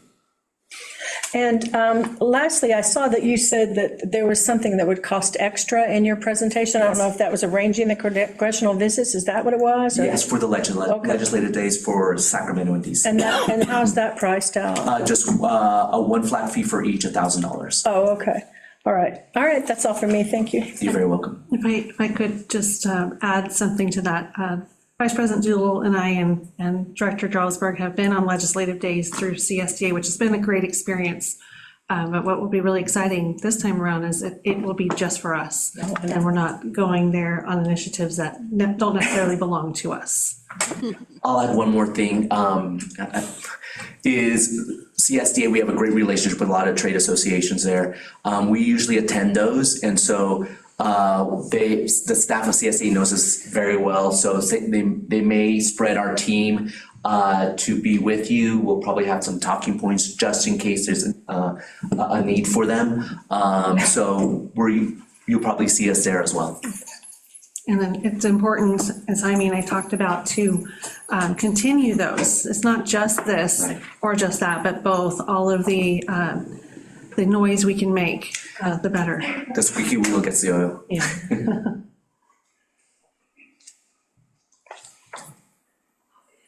All for me. Are you done? Yes. No, I missed that part. Director Fick? I think it's a very good fit, as far as I've read quite a bit of your bio and such, and also I want to emphasize the fact you will be representing the Joshua Basin Water District, but also the Joshua Basin Water District is the only public agency in Joshua Tree, and through the decades, I've been out here a long time, and so what you'll also be indirectly representing is the community of Joshua Tree. Being that it's a flat fee, you are going to get engaged with Joshua Tree. It's a highly creative and sensitive community. And it's also a low-income community, pretty much. A lot of artists, I'm an artist also. I also read your bio quite a bit. And my father was he had a PhD in public administration from USC in the late 70s. He also taught public administration and collective bargaining between 1980 and 2000 quite a bit, and all over the place, USC, UCLA, all those places. And so, so we shared a certain amount of ideas on that. Yeah, and then of course the Dodgers make you happy. The East Wing makes you sad, so, on that situation. Also, in seeing that you were president and possibly CEO, I can't remember all, but of Latina Chambers of Commerce? Yes, Director, of the umbrella organization up in Sacramento. So we represented 95 chambers throughout the state of California. Okay. Well, just an aside, Cheech has been to my house. Could we just pause for a second? I think one of our, There is somebody walking around outside Yeah, there. she's not ready to come through the door. okay, okay, I'm here, I can do it. thank you. No, Yeah. please proceed. Yeah, my late wife, she passed on quite a bit, but she was able to tell Cheech at our house that Dave's not here. it's a long story on that one, but, and so, I think it's a big, in following everything else, everybody has been saying, I think it's quite a good fit. But I do want to have you emphasize the fact that Joshua Tree is the community that you're going to be representing, plus Joshua Tree Water District, of course. Director Fick, I completely agree 100% with you. We pride in our team, and we pride working with both the staff and the board to be able to put the best face possible, foot forward, in representing the community. It's their dollars that are being invested in our firm, hopefully, and we make sure that all that is well represented and well spent, both in Sacramento and DC. Yes, and I assume you're going to be very diplomatic between the Trump administration and Mr. Newsom's administration. We take no sides. The side that we take is that of our client. Electeds come and go. Staff stays. Our critical part in how we've been successful is understanding how government works. Who's in there is not necessarily irrelevant, but we build relationships with both. And that's how we've been successful through the years. Okay. I think you'll probably be a good schooling for our general manager also in what's going to be happening for the next couple of years. I appreciate that. Thank you. Thank you. I'm done. Director Short? Yeah, so you said you got $85 million for your clients, but like, that's over how many clients? Like, what's the success rate? We have currently 15 municipal clients. Within the 5.5 years, we probably have had 21. So it's been pretty high. Okay. A lot, and I'll emphasize this, is probably the first 3 years during the budget cycle, both state and federal, there was a lot more money. Projects were being given, multi-million-dollar projects. One of our largest ones was for a fire district, which they received from the feds, $6 million, and from the state of California, another $3 million, so $9 million was one of our largest to one single client. And then the past couple years, we've seen, but it's all cyclical. So it's within 21 clients in general. So I want to say it's a pretty good success rate. Okay. I also agree I like the quarterly reports that we'll be getting. Is that something we could put on like the consent calendar or just as an agendized item? When we have the kickoff meeting, we will figure out the best way, because I like this in-person interaction, but I know that we can't do that quarterly because our agendas are already so full and it's a lot to ask, but we'll figure out that solution. And yeah, that's definitely an option. Okay, that's all for me. Thank you, Director. I thought it was all great. I mean, the one thing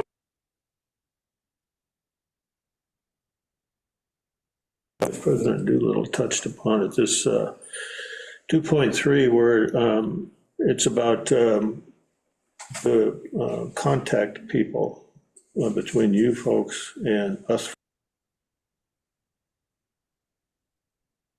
Hopefully the last time tonight, because it seems pretty regular, but we did lose the microphone again for 30 seconds, probably. I know it's an ongoing issue we're trying to figure out, but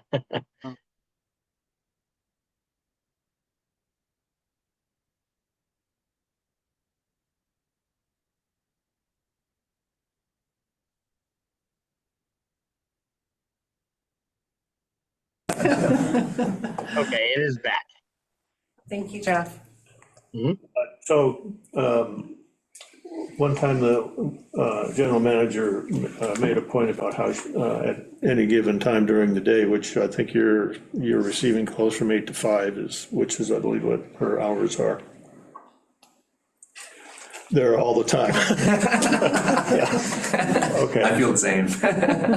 So is it if she picks up the phone because she has an issue at any time, is she going to get just a specific person there that is familiar with? I mean, because there are a point of contact person for you. Is that who, is somebody on your end going to say, hold on a second, and I'll give you Joe? Even better, she'll have the cell phone numbers of both the project manager and myself. And so that allows direct contact without any mistake of who to reach. So either my project manager or myself will be available via cell phone or emails. We used to have an 800 number. It wasn't working. So direct cell phone contact is the best. And so if we have, say, personality conflicts or something with our designated person, that person could be changed. Absolutely. Yes, okay. It's another thing that I liked in here too. Except there is a section in here, I forget which one it is, I'm out of order on my thing now. But if there's an issue, you want an opportunity to fix it before there's any changes or canceling the contract or any of that other kind of stuff. In other words, you want to fully explain to you what the issue is, and you can address it and potentially just fix it. Is this Absolutely, yes.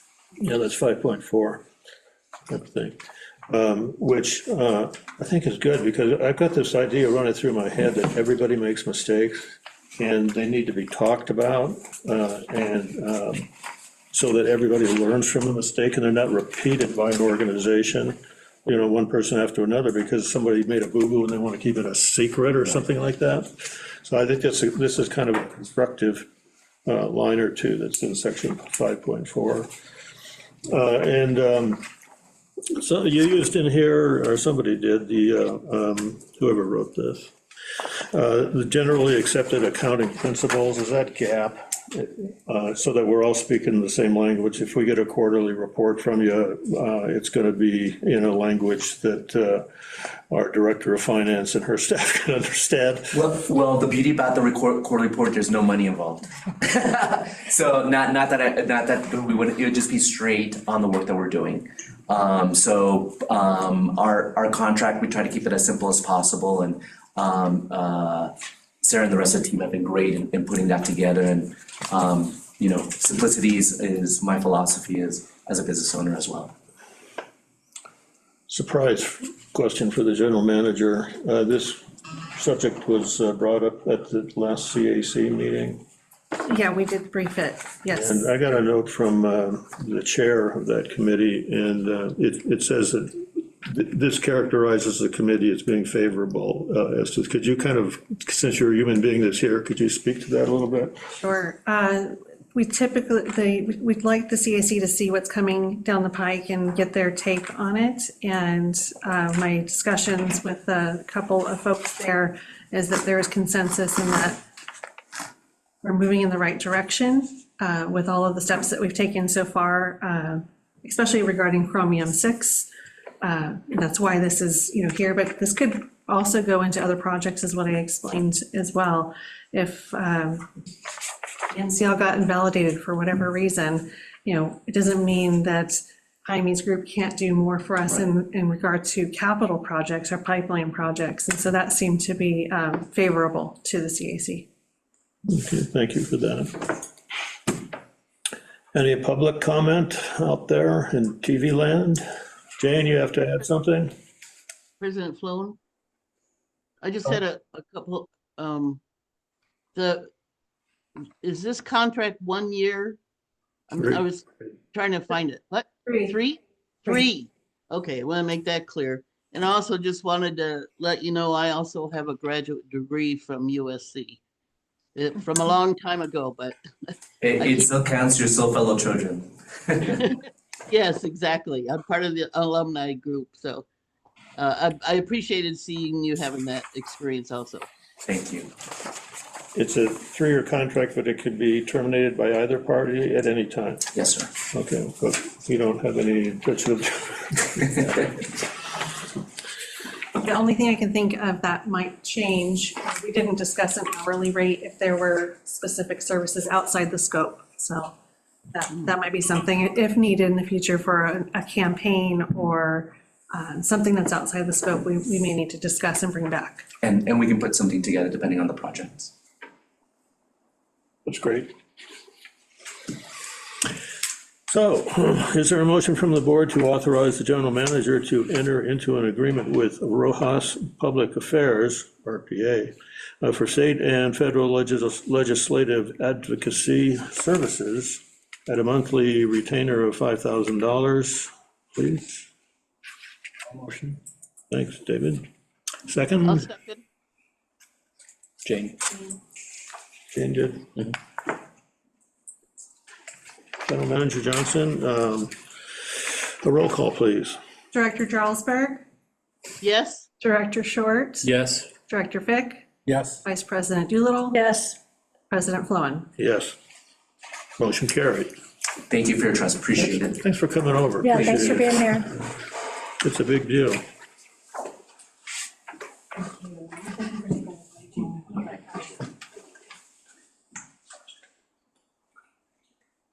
Have a good night, thank you so much. Bye-bye. Appreciate it, thank you, definitely. Are you Annalise, by the way? No. No? Are you a reporter? No. Oh, I just wanted to thank Oh, her. perhaps, Oh, we're glad, don't get me have wrong, my boots in the ground. we're sure glad to have you, though. Thank you. You don't see a lot of people, so Notice that. it's an event, that's why I bring it up. I need one mic you got, a couple of your last videos. Yeah, well, please return. Also, we've got a booth at the farmer's market on Saturdays where Kathleen and I are usually there, so come on over if you want to sit with us. So moving right along, public outreach report, consultant Kathleen Radnich, please. Greetings. Oh, I should add too that this is for informational purposes only, no action will be taken. And I'll go a lot faster. Thank you for this opportunity. Thank you. I put some foam on there for you. I'm wearing heels. I know. Well, thank you for this opportunity to update you on Joshua Basin's public presence. My last report on public outreach activities to the board was on August 6th, or approximately 3 months ago. Since then, the district was represented on August 18th at the semi-annual Morongo Basin First Responders Meeting, where everything, including water and emergency, is a topic of discussion. On August 21st, Joshua Basin hosted a very successful seed swap social event here in this very boardroom, complete with a guest speaker on water saving microgreen growing techniques from the San Bernardino Master Gardeners Program, who are looking to get more involved with what we do. We enjoyed increased numbers of representatives from the local Native Plant Society, the Joshua Tree Retreat Center's Community Gardening Club, and numerous other local gardening enthusiasts. September 19th, in conjunction with the Joshua Tree National Park Nursery staff, we hosted the first community native plant gardening workshop benefiting attendees with shared gardening techniques and benefiting the plants we'll be selling at our March 26th plant sale. So in other words, we have an MOU with the national park and they needed more help because of streamlining, staff, et cetera. They turned to us and said, can you bring your volunteers to help us? So we made it an event. It was fun. It was great. We had picture perfect weather and they wanted to do it every month. And well, we agreed to quarterly. So that was a good sign right there. And the park was just thrilled with the amount of work that got done in a short time. All right, so the ADA-friendly gardening class that I gave on October 2nd was well attended by our locals, and there will be a repeat class slated for early 2026. Over 100 volunteer hours have been provided by our own board president, educating our public, and look at the frown, on water issues this past quarter. Of mention, he single-handedly staged and manned a booth on and at the Great Shakeouts Saturday, October 18th event held at the Tractor Supply parking lot in Yucca Valley while I manned the farmer's market booth. He also continues to liaison with the Copper Mountain Mesa Community Association Way Out there.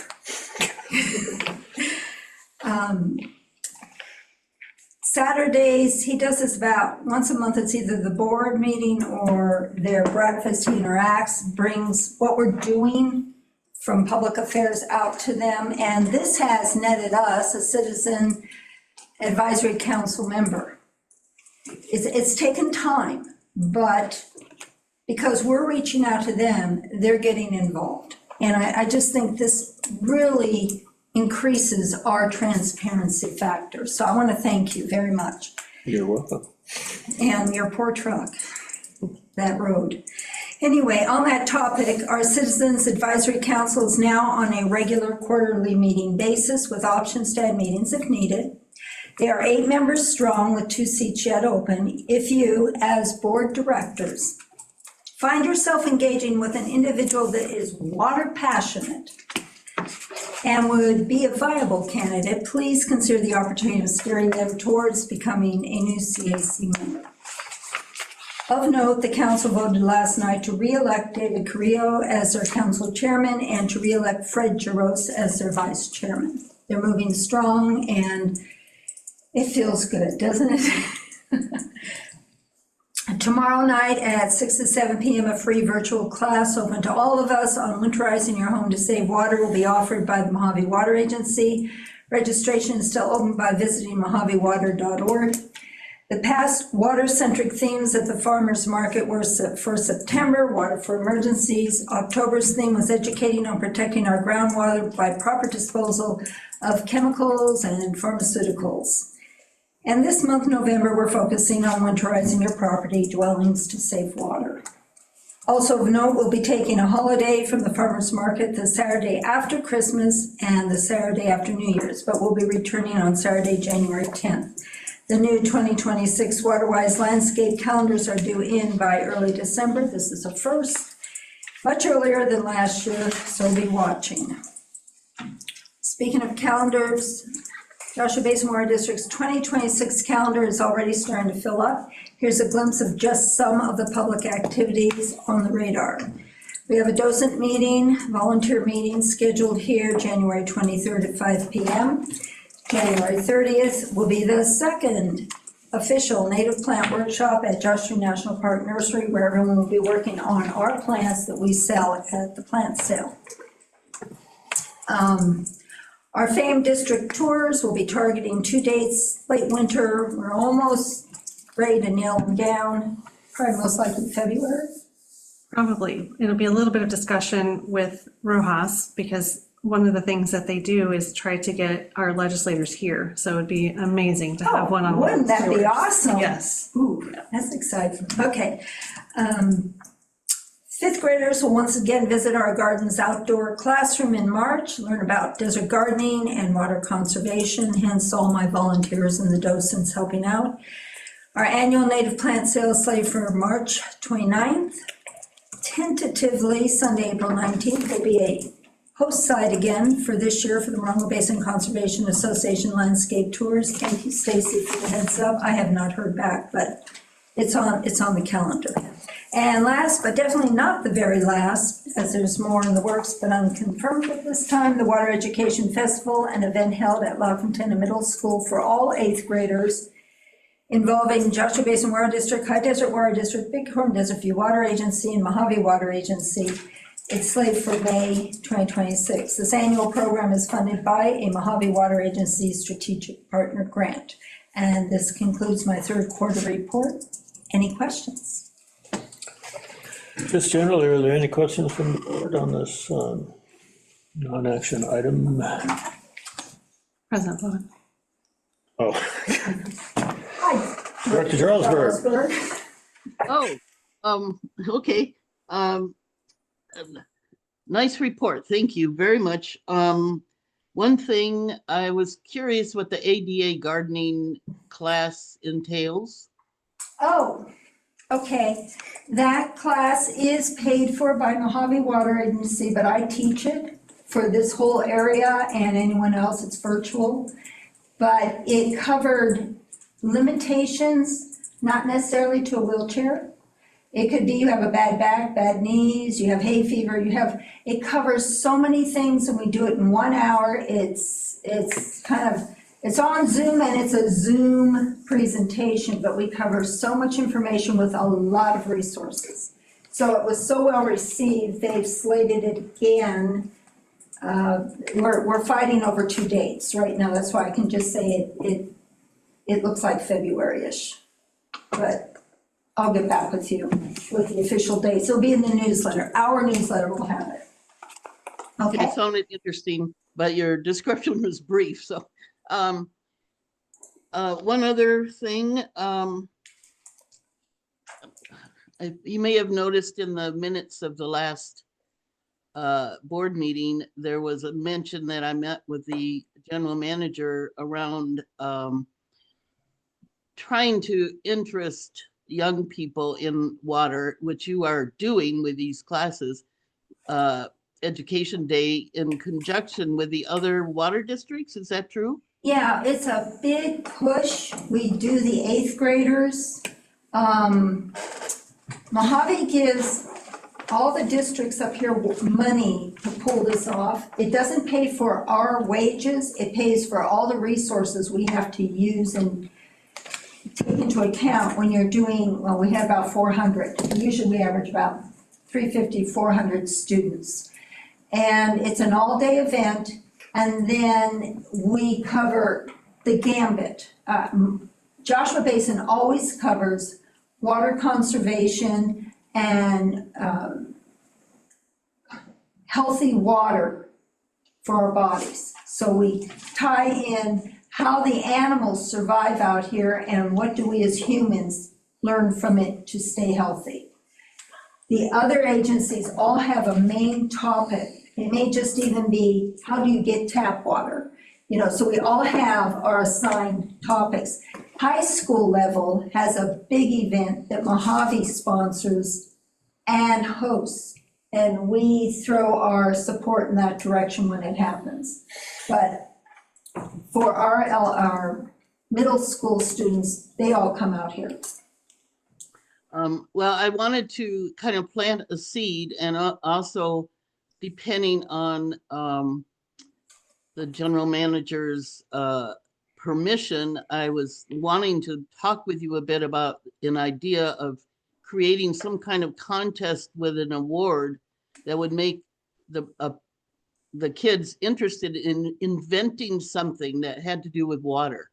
And because of this meeting I went to, I got some ideas a few months ago, and I really wanted to talk a little more detail about that, but I want to plant a seed today in the hopes that at some point we can talk before the plans are finalized for that event in May next year.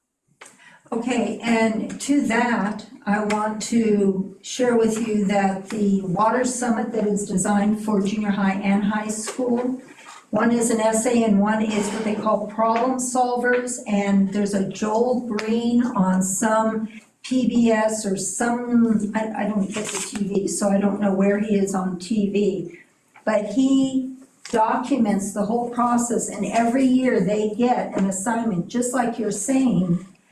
This year it is water influencers is the theme, and the high schools in all of Mojave Water Agency's region are challenged to come up with award-winning either videos or posters or promotions of whatever they come up with, however you are an online influencer. But that is the theme, and it's all water centric.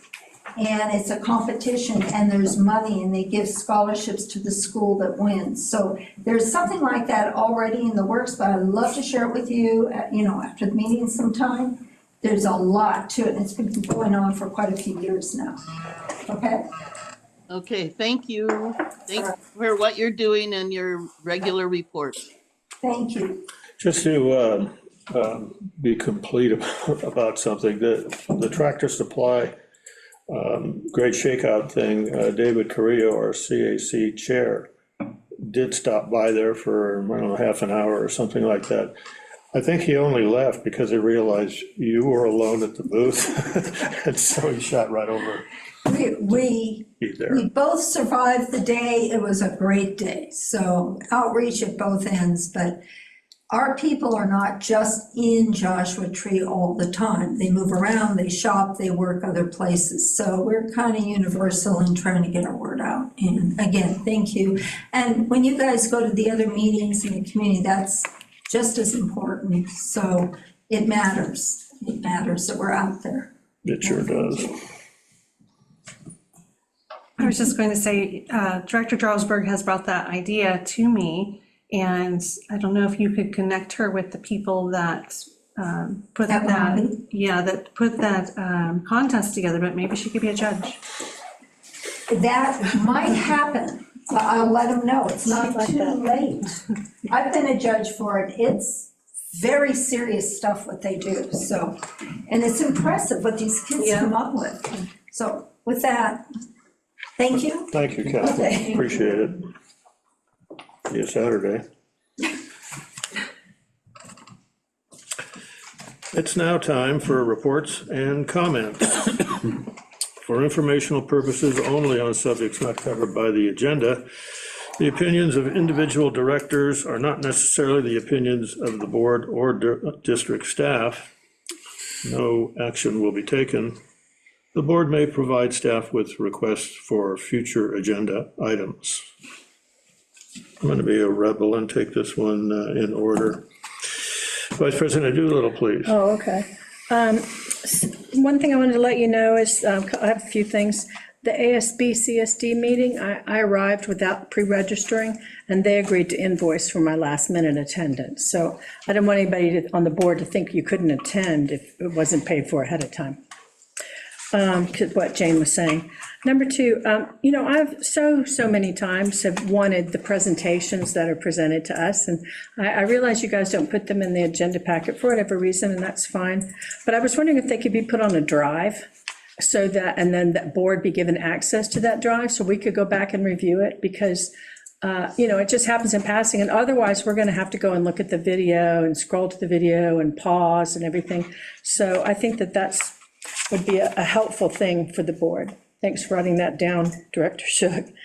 Number three, so when there's a problem with the Zoom and there's a problem with audio, when the invitation's sent out, there's a link to the phone, call to join by phone. And so you can do that, and then just make sure your phone is muted and your computer's muted. And so when it drops out, maybe on the Zoom, it will work on the phone. Because, it could be two different servers or something like that. So just a thought. There is a difference, however, when we have a director teleconferencing under Just Cause, we do have to stop the meeting legally if there is a disruption. in Oh, the Zoom. yeah. Oh, I wasn't saying no, stop the meeting. I just meant if you couldn't hear. Yeah, in general. I understood that. Okay, so then, number four, I know we brought this up before, and I guess I can make a motion to do this, but I really believe that we need a legislative committee, because the response to having the board be presented with the strategies of the Rojas group was that there may not be enough board meeting time. And so I think that it would make more sense that if Director Jarlsberg and I, or whomever wants to be.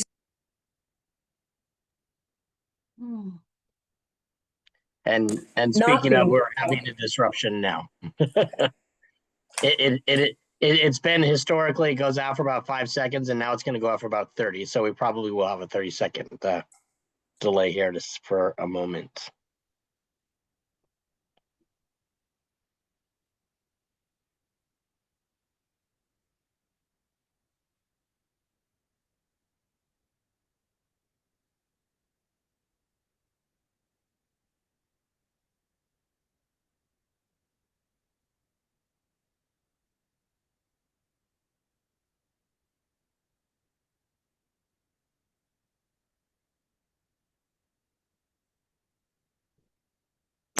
I think you are back. Okay. You're very quiet, so I can't, the room's very quiet, so I couldn't tell, but I think you're back now. So, what I just need to make a motion right now for a legislative committee, is that what I do? I mean, that we create an ad hoc. You cannot take action on something not on the agenda. You could ask for that item to be placed on a future agenda. And that is something the board could take action on to agendize for future discussion, but you couldn't have that discussion or action now. Okay, so I'd like to request that we put the discussion of a legislative committee on a future agenda. So it would be great if that could be late December or January, beginning of January. So what we need to discuss, though, I guess we can do it then, is the president can put together an ad hoc committee for this purpose, and it doesn't need to be an official committee, it's an ad hoc committee for these purposes, and that can be done outside of a board meeting. So that's another option, but I also can put it on the December agenda for discussion. But the rules and the admin code does allow for that. How many meetings are we having in December? Is it 1 or 2? 2, we have a workshop, and then we have, so we're gonna be jam-packed in December because we have the first meeting canceled because of Aqua, and then we have a workshop that's special, and then we have our regular meeting. But got it on the radar.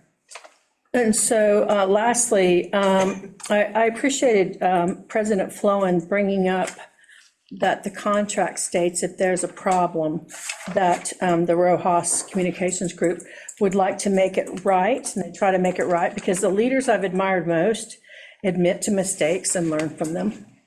And then I had a quote I wanted to make, something I wanted to read you, because I've been thinking about it. We don't talk very much about the board. We talk about our vision and our mission and our values, but we don't really talk too much about the board's responsibilities. It doesn't come up very much. We do the job, we do a good job. We don't talk about it. So I just wanted to remind us that the public entrusts the California Water Utilities Board of Directors with a sacred duty to safeguard an indispensable resource, water, ensuring its reliable delivery, its equitable access and sustainable management for present and future generations. That sounds a little bit like our mission, doesn't it? This trust demands unwavering fidelity to transparency, accountability, and the public interest, prioritizing safe, affordable service over any private gain, as the board's decisions directly shape community health, environmental resilience, and economic vitality in a state perpetually challenged by drought and resource scarcity.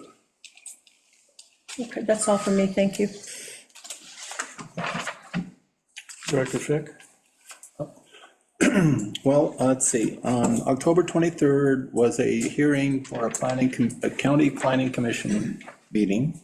And in that, they were reviewing what would be called the Joshua Tree Resort. And they specified it down to just a zoning change, a rezoning of acreage, but we've announced this before.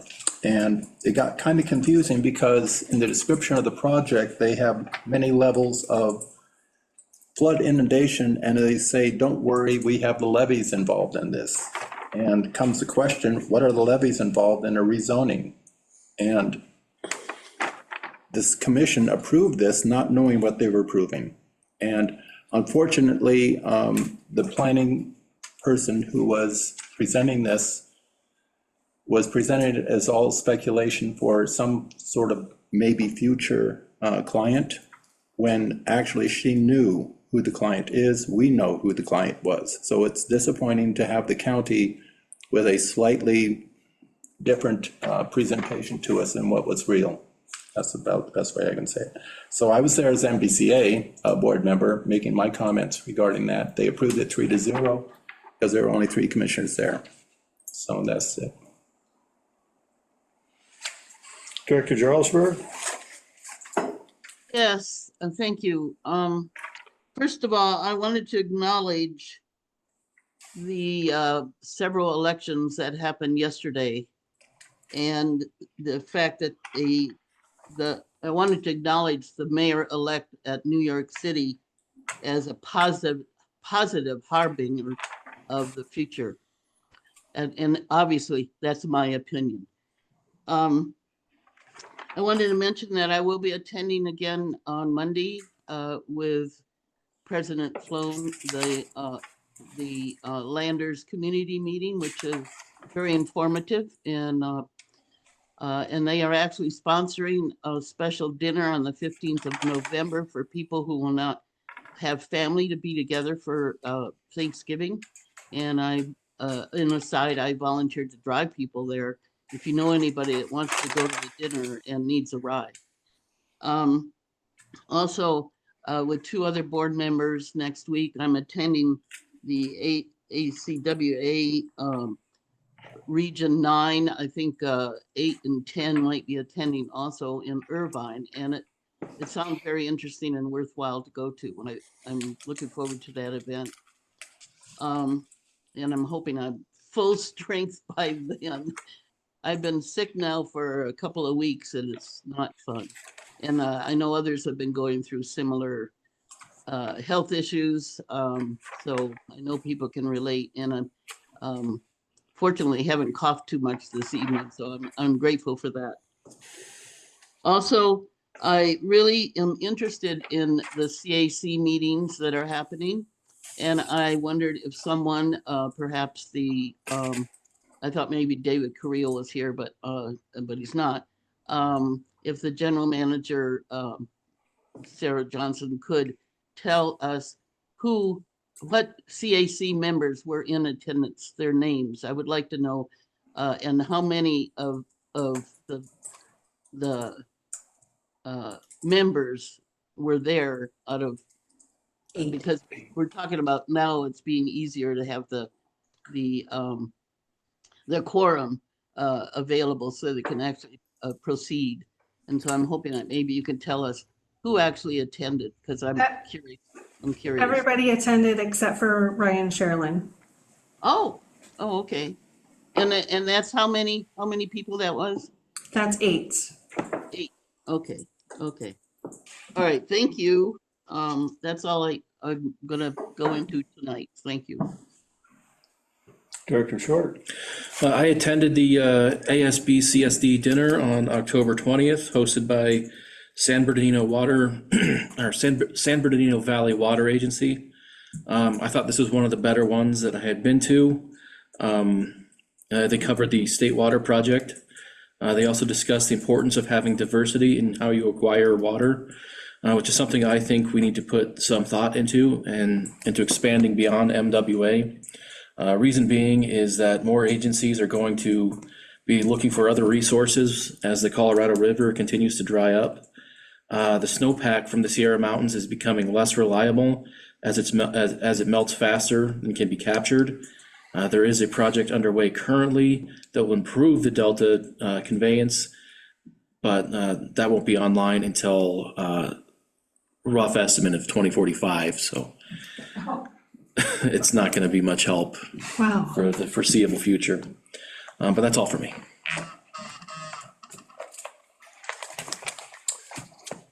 Yeah, that's interesting. As I recall, we are now buying about from Mojave Water Agency, the state, all of the water we're consuming. Are we close to that? Yeah, the last 4 years, we've been very consistent with our purchases equaling the amount produced.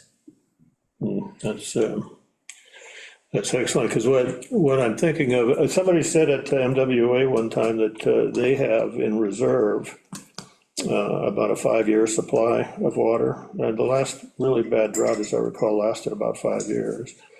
And what happens is our allocations, and correct me when I'm wrong about some of this stuff, but it's been as low, our allocation from Mojave Water Agency has been as low as 5% of what the agreed upon amount is in the contract. Yeah.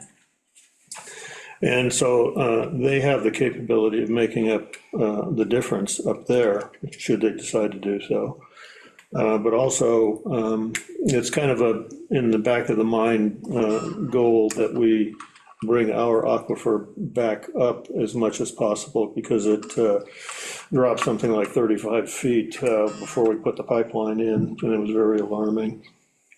And so, in other words, I'm trying to reassure people that if there is a drought, there is a organized structure of backup, so that A, everybody can get water, and B, we would continue getting an income too. And there is that banking process that can take place where if, on the other side of the coin, if Mojave Water Agency has a surplus of water, they could send it down here, and we would only be billed for it when we draw that out, so to speak. It'd be a paper thing, it's not, that specific water. And then there's a discount of 7 or 15% or something like that on that water. Yeah, currently 15, that's something that MWA wants to make a change on because it's very substantial shrinkage methodology that is not typical. So they haven't bothered us about it, so I've not brought it up. But on the other side of the coin, though, this tracking that and keeping track of it is cumbersome on the banking. Tremendously. So typically what we've done is pay it by the end of the fiscal year because keeping it on the books is a financial challenge. But that's usually we've incorporated it into the amount of acre feet that we're taking that year.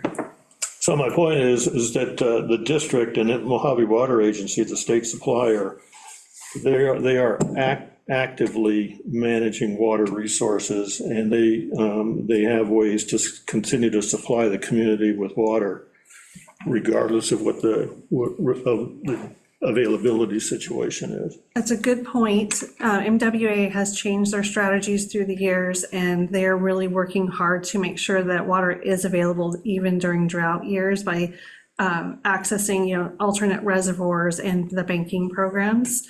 So they are strategizing in a different way, and it's to our benefit. And is Jaime, I can't remember this now, is Jaime actively monitoring legislation and stuff like that? Or do we have to initiate that with him? No, that's part of the contract. They will be actively monitoring legislation that will impact us. Okay, by the way, we do get the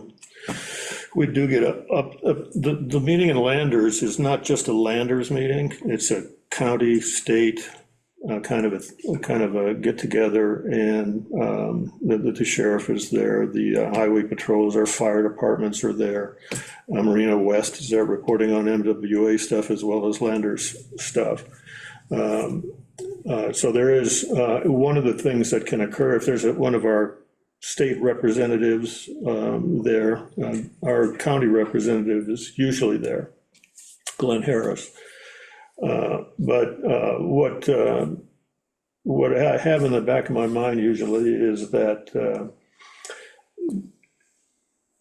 in 176 years of being a state, you would think that we have it right by now. And the need that for the legislature to, in 2024, generate over 1,000 bills that I'm sure the governor auto-signs. And that's a lot to keep track of. But what I like is when the state representatives at that meeting up there will enumerate certain ones that are of interest locally.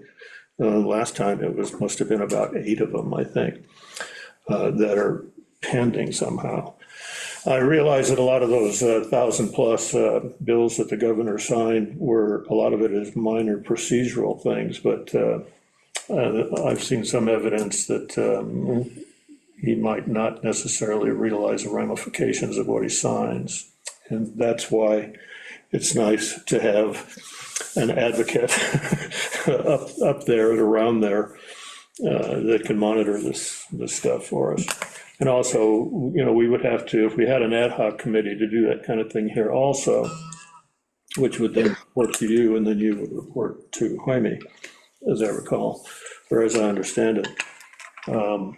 We'll have to figure out some sort of a strategy for what we would be looking at, because I can't imagine us folks here thumbing through over 1,000. It's less than 1,100, I think, over 1,000 bills, looking for ones that are relevant to Joshua Tree, that kind of thing. But we'll talk about it more, think about it more. Let's have the general manager's report. May I have a go back? Yes. I don't usually do this, but this is Go Director ahead. Doolittle, and I found my notes, and it's about the ASB CSD meeting, and it's the San Bernardino Valley Regional Water Agency. They're wholesalers, and they're run by Heather Dyer, who's a former fish biologist, She studied the Santa Ana suckerfish, and this is actually a fish that the district has helped protect. One thing I liked about her, she was careful to include the board in much of what she said. So one thing, like her first slide was a slide of about us, and it was a picture of the board of directors. They have a 5 to 25-year planning infrastructure. Regarding what Director Short said, they believe in diversity or resilience in our portfolio, their portfolio. And resiliency is sustainable, and you need to be able to pivot. And resilience resources, so they think these are local stormwater capture, which is a topic near and dear to my heart. The State Water Project, recycled water from the East Valley Water District, and demand management. She also had a phrase of, I have a straw in your milkshake, which was from the movie There Will Be Blood, and it's an analogy of groundwater basins. I kind of like that. And the water pattern shift suggests we need more water capture, diverting, and putting in a reservoir. And she talked about the courage of the board and being willing to move forward with ideas that was related to the site's reservoir. And she also talked, it's about big investments to secure more water and to store water. And I liked how she ended the talk by saying, I hope you will all want to be water stewards with us. Okay, thank you for letting me share that. Sure. And now, general manager's report. Well, thank you. As you know, we have been working on well 15 for a greater part of this year now. The motor will be delivered or scheduled to be delivered November 17th. Installation will be scheduled thereafter, and then profiling after that. So I anticipate probably after the holidays for the profiling. I've been excited for that to happen. That's where they'll test the water at the different depths to see if there's possibly a place where there's less concentration of chromium-6. So we'll keep you advised as that goes down. The E21 tank, if you remember, it needs recoat and structural rehab. The nearly 500 or 600 pages of an RFP is finally complete, and it's going to go out for bid. We're hoping to get that done and brought to the board in February so we can get some construction going on that in the early spring. One thing we have learned through this process is we've had a lot of RFPs in the past. We've had a few here and there. We're going to have more, especially we have the pipeline, we have, this project, we have C2B rehab scheduled for the following year, et cetera. So we have quite a few. And what we have found is to get your RFP out there is kind of challenging because you don't want it to get missed by potential contractors. So we have been researching and found some bidding websites, software that is, that kind of has cornered the market so that we can post that out so that contractors can look at the specs of the RFP and then decide whether or not to bid on it. So that should be forthcoming to bring a proposal to the board so that we have that in our pocket. You kind of see how all these things are dovetailing to each other. Chromium-6 is going to be another one. We're going to have plenty of RFPs for that project. It's not going to be a one and done. There's going to be design, engineering, construction. So we're going to need a way to be able to post these so we can get the best contractors out there for the most efficient prices. The dump truck is currently being built. I heard there's some interest in putting it in a parade, so we'll see about that, but it's being built. Since the last board meeting, I counted, and I've been in 31 meetings. I will give you just the highlight reel of those. Last week, David and I met with Cal Rural, which is an organization that does a lot of training. They're working with MWA on some grant projects, and they selected to interview us about Chromium-6, and they are going to present to MWA a bunch of water agencies with issues and anticipation that they will be awarding some sort of grant. So we did give them a rundown of our projects, Chromium-6 being one of those. So hopefully, we might hear something about that. I attended the Morongo Basin, it's called a coffee meeting, but it's a leadership meeting, and always learned so much during that meeting. I learned that my main contact to Rosalie Ochoa-Bo has resigned, and so now I have to make a new relationship with the next field rep. So fortunately, though, that person was there to help make those connections. I was selected to be on CMC's seed pitch competition to help mentor a student in a project that they're doing on water conservation. And so that went really well, and hopefully that student won the money to proceed with their project. I'll find out soon. Also on the MUSD CAC, and was able to get in their ear about a possible internship program for the future. So they're interested, and hopefully we'll hear something in the future about that. And lastly, Water Workforce is an agency that specializes in recruitment for high-level water operators, and we met with them today. And that was really interesting. And what I learned is for our Director of Ops, for the certifications and education required for that position, within a 30-mile radius, we have 29 operators that meet the criteria, and of that, about 10% have the experience. And then 40 miles out and 60 miles out, 60 miles out, there's 129, and still that same 10%.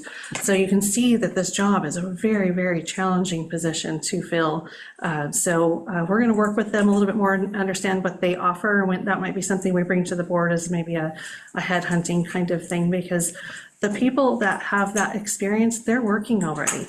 And, you know, they meet at the same places for lunch is what, you know, this representative was telling us. And he goes, and I know these people, he's worked in the industry for 25 plus years, high level operator D5, T5, does trainings, and he's gotten to know the operators throughout the state. So he would be the person I would go and find you for lunch and say, hey, I know about this opportunity at Joshua Basin, and maybe get some interest triggered that way. So we're putting a lot of effort into the recruitment because our time with Ray is really limited. I have him here about 35 hours over every pay period, and that's handling 3 positions. And when he's not here, I'm filling in the gaps and handling 31 meetings at the same time. So I've been pretty stretched, and it's, you know, definitely taking a toll on everybody else because they got to pick up the slack too. So we're working on it. It's not a unique problem. I learned that a neighboring district has been recruiting for their director of ops for 5 years. So it's a tough job to find in our region. And the headhunter we talked to today, he's like, yeah, you have some ticks against you guys because you know how remote we are. And if you don't live here already, it's hard to get people to come here unless you really want to be here. So it's a challenge. It's not been a unique challenge. Like I said, it's been a problem for this district for years and years of finding, you know, someone to fill that role. But we're avidly working on it amongst the other roles. Good news is we've hired most of our entry-level folks, and we're working on 2 more right now and 1 mechanic. So we have some, looks like good candidates down the pike, and should be hopefully having interviews in the next couple of weeks. That is the end of my report. Thank you.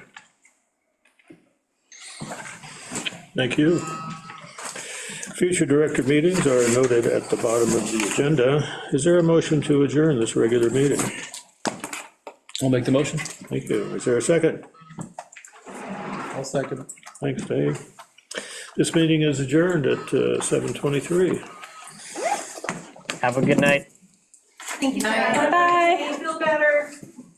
Thank you, and thank you.